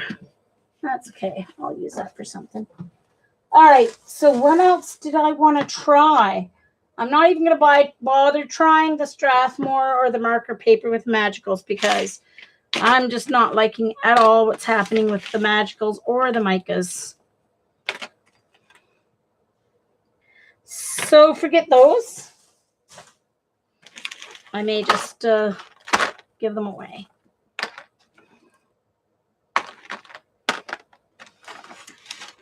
Okay.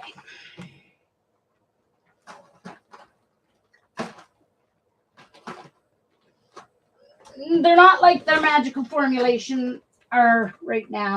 Of course, I didn't try them on watercolor paper. If I have time at the end, I'll try them on watercolor paper and see what happens. Give them a fair shot.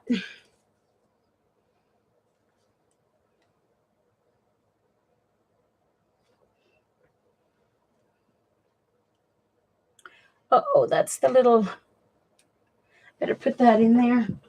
That's for the green one. Okay. All right, so I was going to try these on markers. Let me wash my fingers so I don't get weird ink all over everything.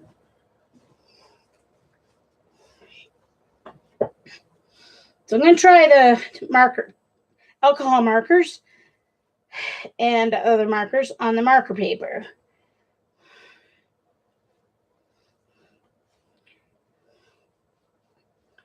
And I'm just going to draw circles because I have a circle stencil. And so I'll just draw circles and color them in. I have a circle stencil somewhere.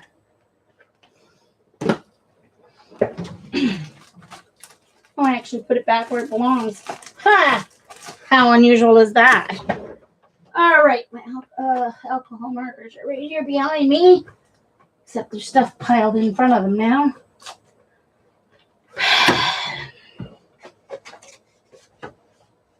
All right. Penguin duct tape.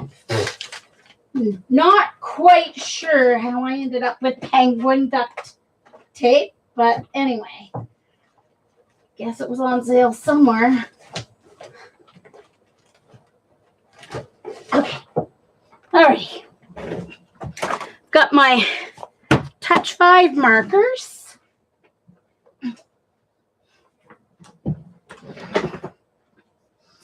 All right, so let's start with the Strathmore marker paper.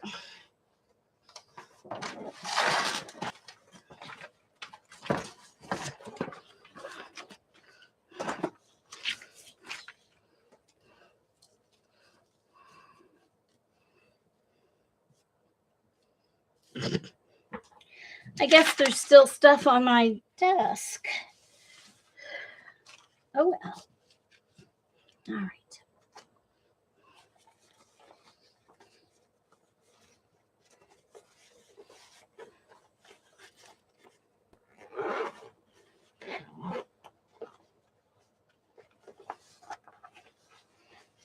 Lena.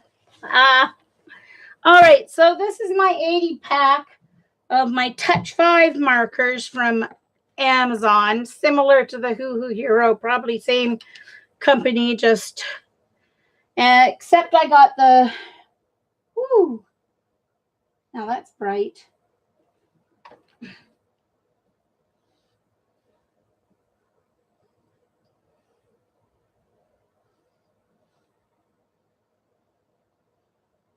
The Touch 5, or the Touch, this is by Shinhan. This is version of alcohol markers, touch markers. And so that's their blender.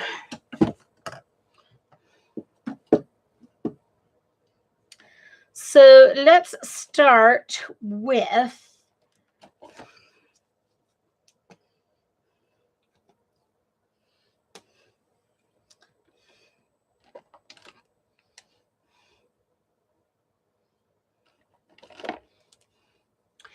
three greens.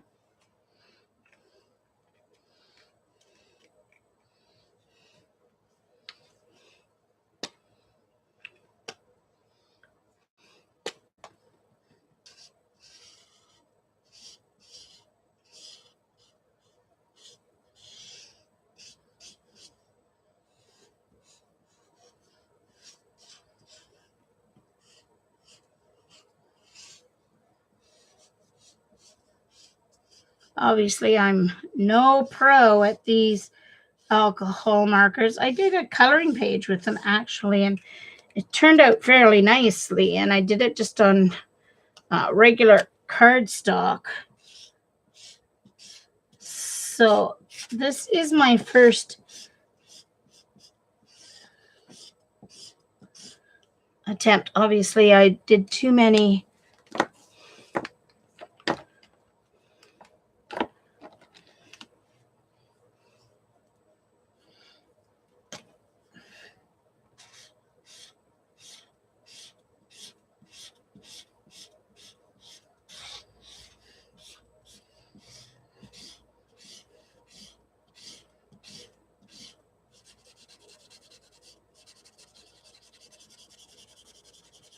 I don't know if there's a trick to blending on this paper or not, but it's sure not blending.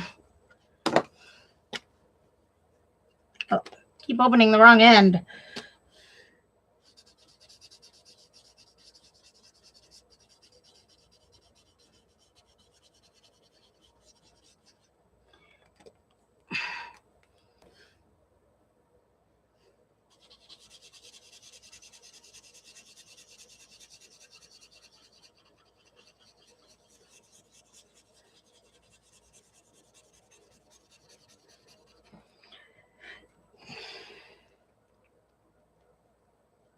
Hi, Sue.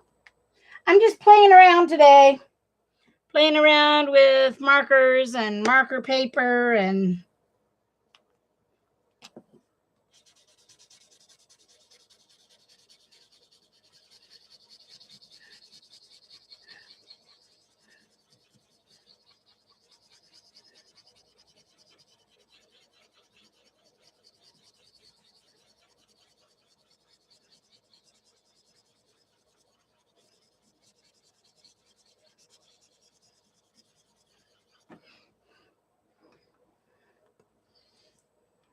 all right, takes a fair amount of work, but I'm getting some blending.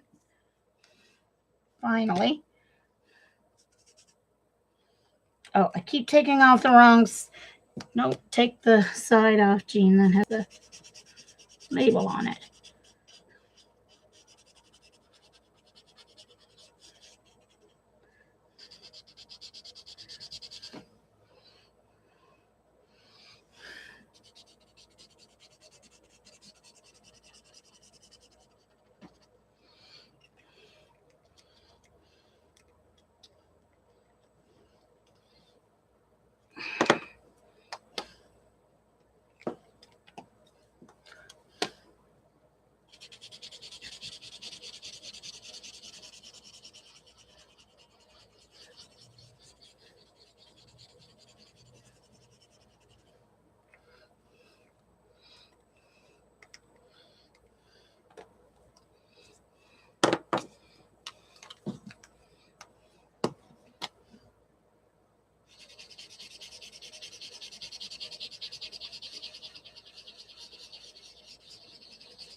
I missed a whole spot right there, but anyway. So it takes several layers, but okay, I can see how it blends. Not too badly.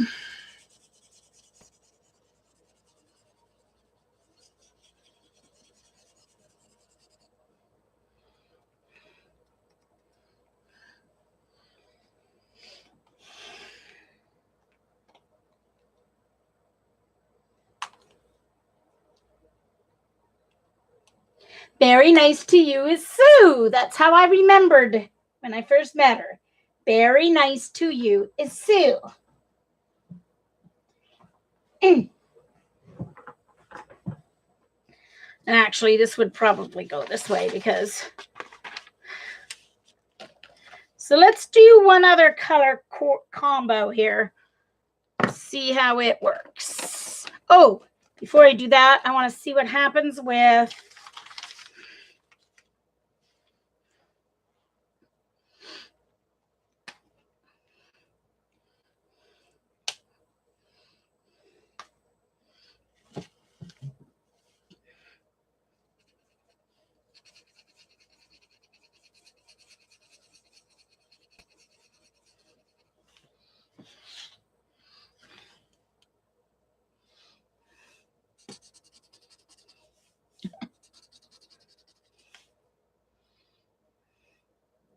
It's one thing they say you can do with your blender is you can pick up color off the tip of a marker and get your next color, but it is not lifting.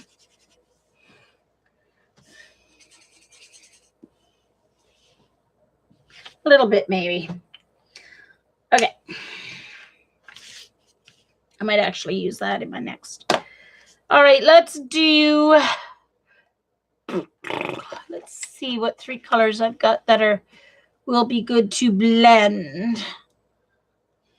Let's do this.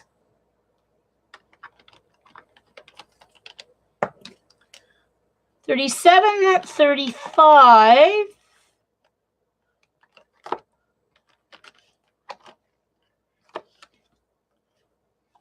And then what I'll do is I'll use my blender for the 3rd color. How's that? Hey, T. Yes, T is Teresa, also known as T3. Right? You're T3. T3 Teresa. I actually accidentally got mixed up this afternoon with Tar Heel Teresa. I called her T3 and I was like, oh, right. That's T.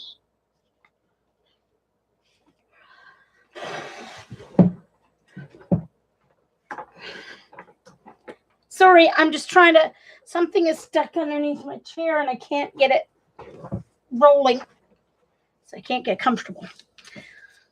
All right, let's do a slightly smaller circle.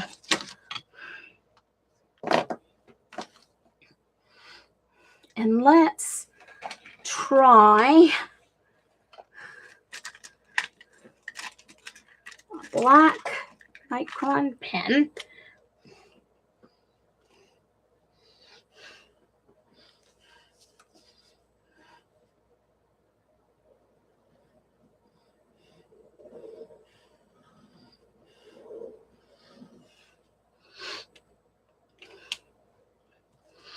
For this one, instead of tracing it with the marker.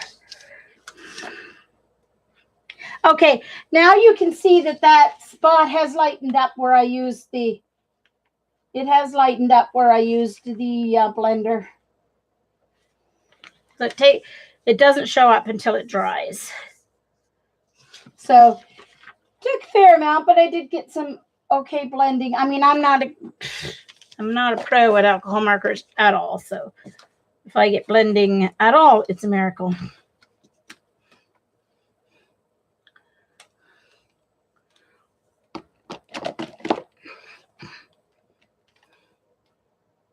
Oh, there's my 30. No, but the 31 is too orange. Okay. I'm going to use the blender. So I'm going to start with a 35.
All right, so now I'm going to take my blender pen.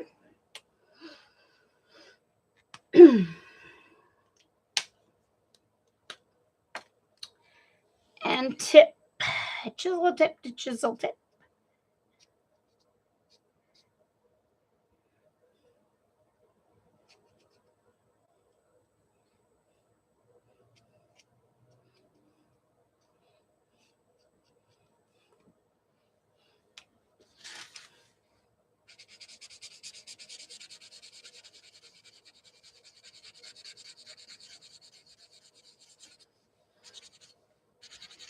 That's the same marker. I just used the blender to remove some of the pigment from the tip.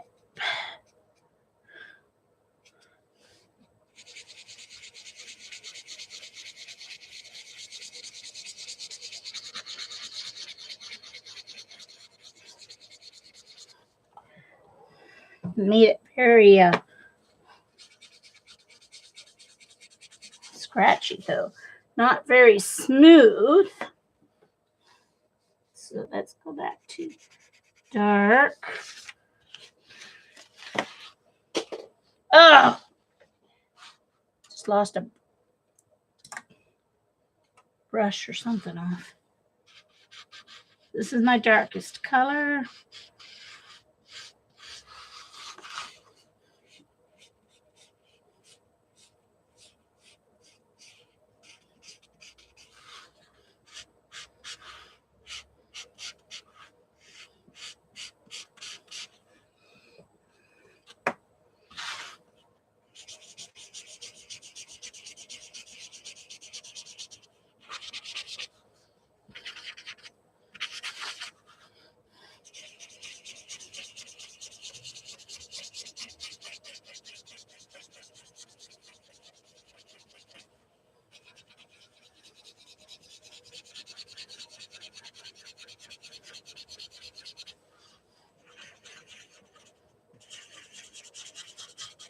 I won't be doing that again because I don't like what it does to the, it takes forever for the color to come back into the marker. Why did I get the markers? Because I used them on a couple of coloring pages and I saw everybody else using them. And try and smooth this part out with my blender.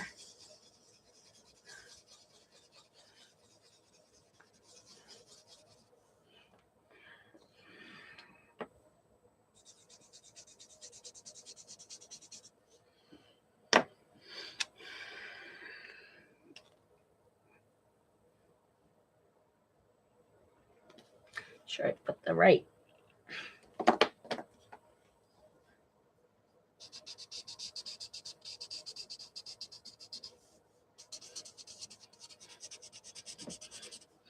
I think I need, going to go to this orange one.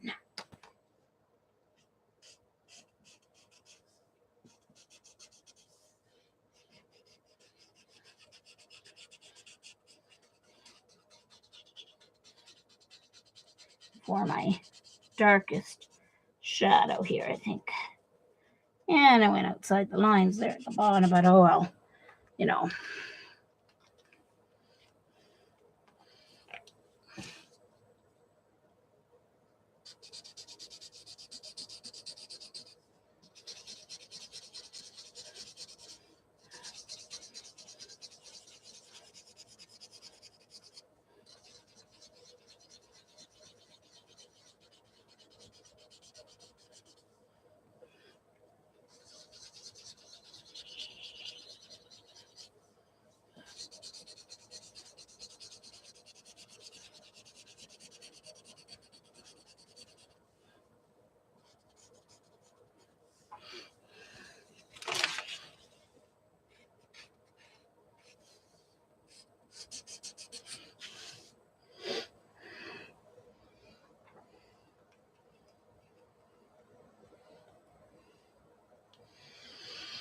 Okay, well, I think I am finished for today.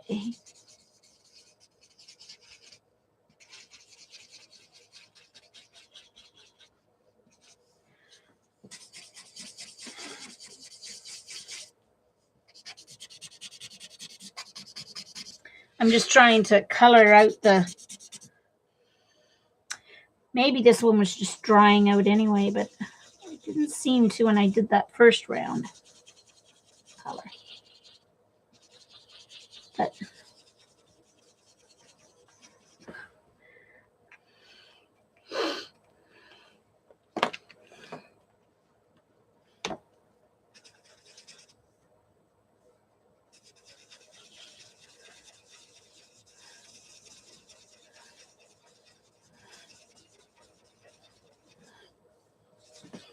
there. We'll see how that turns out when it dries. Clean off my tip. All right, so I just want to try it. So this was the, oh, look at that. I accidentally took 2 Strathmore pages. Hold on. Look. So it may be marker paper, but it still bleeds through. So it's maybe not alcohol marker paper. Let's see.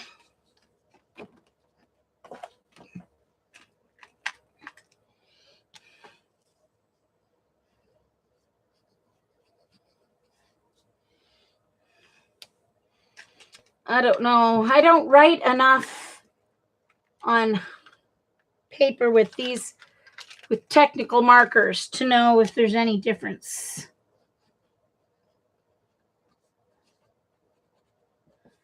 Certainly a different, smoother surface, but whether it's like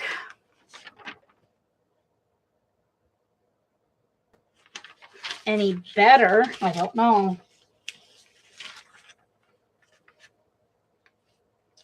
Yeah, I'm just going to try one more page because I want to see the B marker paper. Because I really wanted to test it. And then I want to test and see if I can, one of these days, maybe later after I eat, I want to try the marker paper with, I want to see if it'll print on my printer. Because I would love it to print on my printer.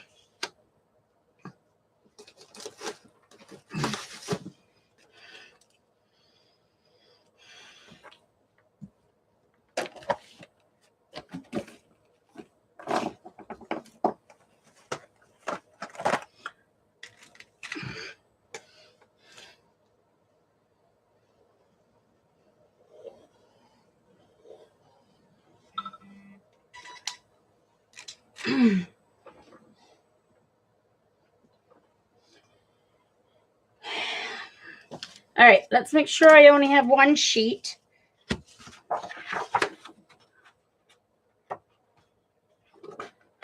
It feels like I have 2 or 3 compared to the Strathmore, or 3 at least. All right, so let's try. Oh, for heaven's sakes. I have to remember to pick that up. Oh.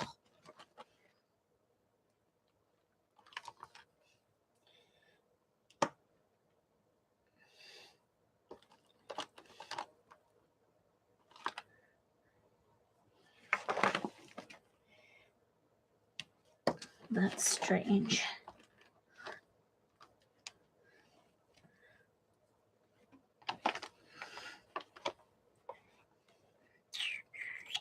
The blues are weird.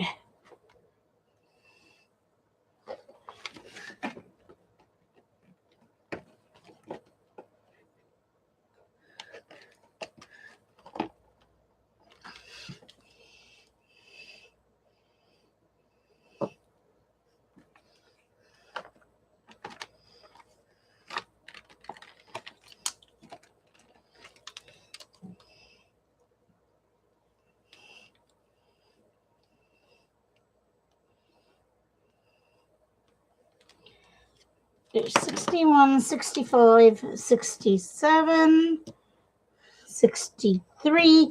But look, 61, 63, 65, and they're not even the same. This one's turquoise and the other's like green. That's strange. I must have those marked wrong. No, because I did it all with my...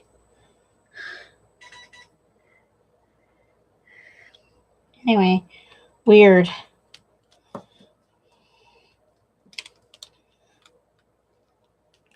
$61, $65.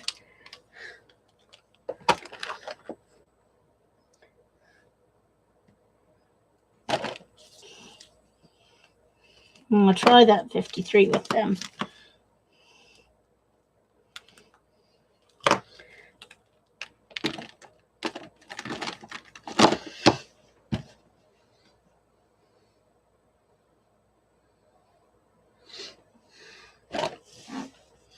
All right.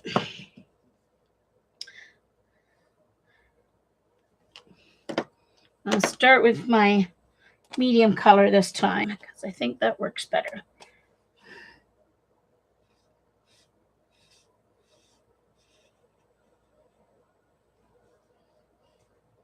It's my sister tweeting about my painting.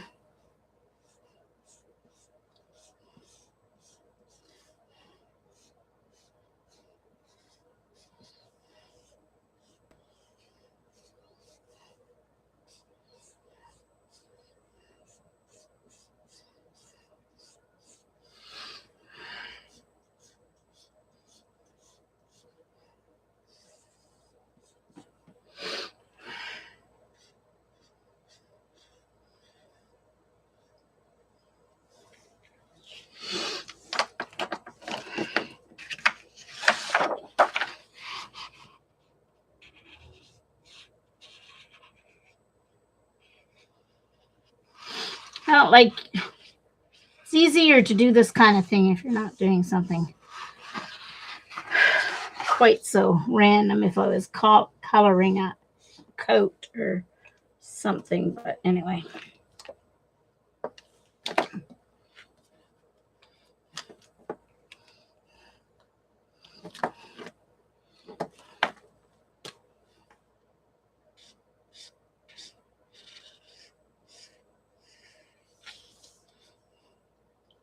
Yeah, I draw a circle and then I can't even stay inside the lines.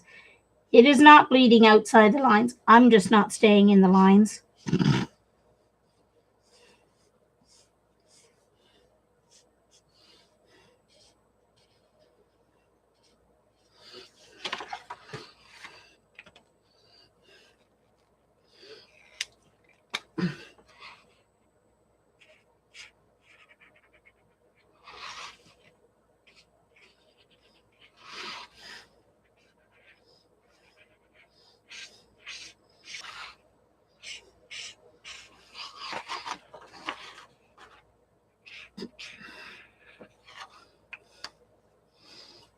Back to my, go to my light, I guess.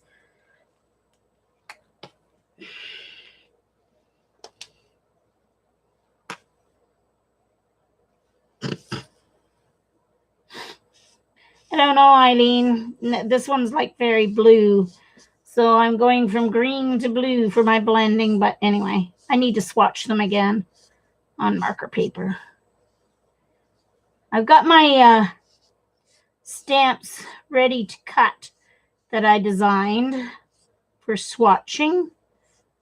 But I'm waiting for the actual stamp material. That silhouette is very, very thin. So I want to stamp on, oops. When I cut them, I'm going to mount them actually on whatchamacallit, foam that you put rubber stamps on. And this is not going to blend because it's not even close enough to the right color. So that blue is not going to blend with this green.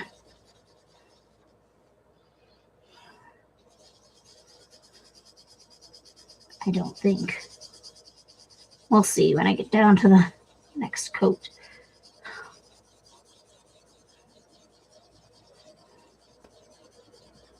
It might work better if I actually knew how to use alcohol markers, Eileen. That's probably more of the issue.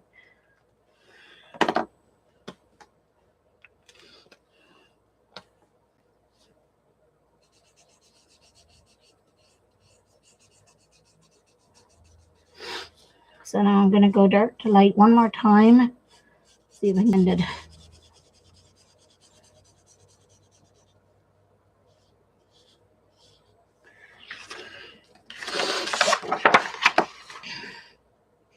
See, it's like you have to get a coat of the alcohol ink down first before it'll do any blending. So I guess you should always really start with your light color. Once you get a coat down,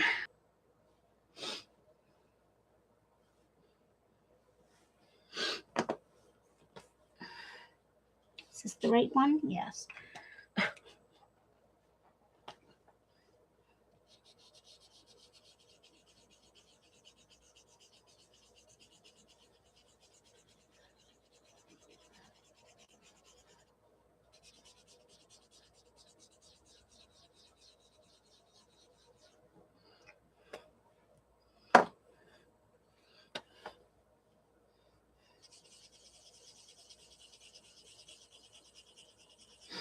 Good thing Susan's not here. She'd probably be freaking out, Susan Weimer, because she's an actual alcohol marker colorist.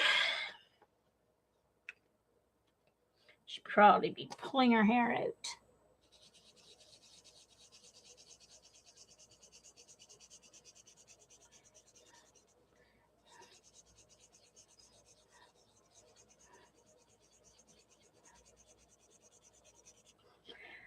It's definitely nicer than, I like it better than the Strathmore paper.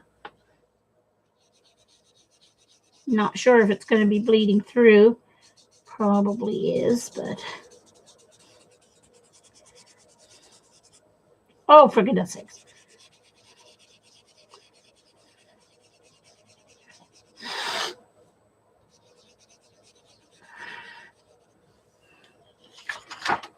Okay, so the blend to that blue is not very good because it's not in the right color family at all. So to blend it, I'm going to use my chisel tip, see if I can get any more blending in there.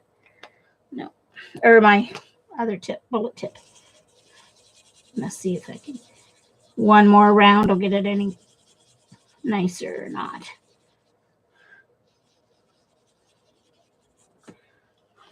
Yeah. Should have left it.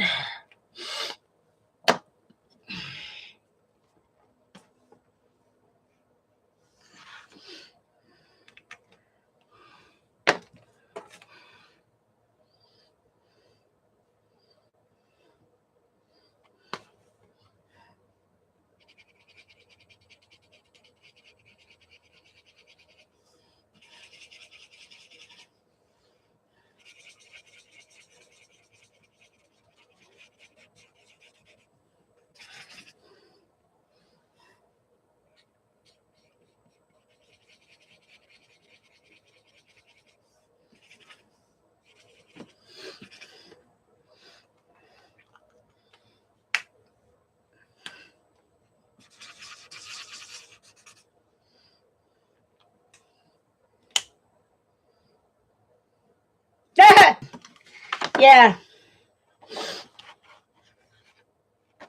Anyway.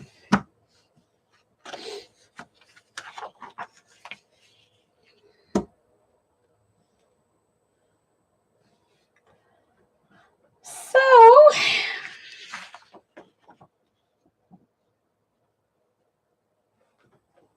oh, for goodness sakes.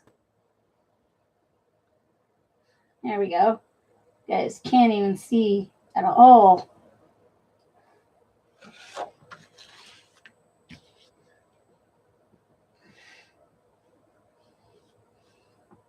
So I am going to leave it at that, folks. Yep, I little brain dead today after finishing my painting. So I am going to head out. Thanks everyone for coming. If you watch the recording, a lot different from what I've been doing recently, but anyway, fun anyway. Love you too, Joycey. Thanks. Oh, good question, CB. Okay, yeah. Not as badly as the other. I don't see it on my table.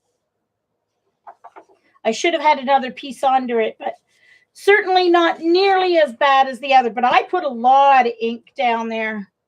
But you can see even where I just did the little bit of rub off there, it went through. So obviously when they say marker paper, it's obviously for technical markers and drawing, you know, for cartoonists and stuff. So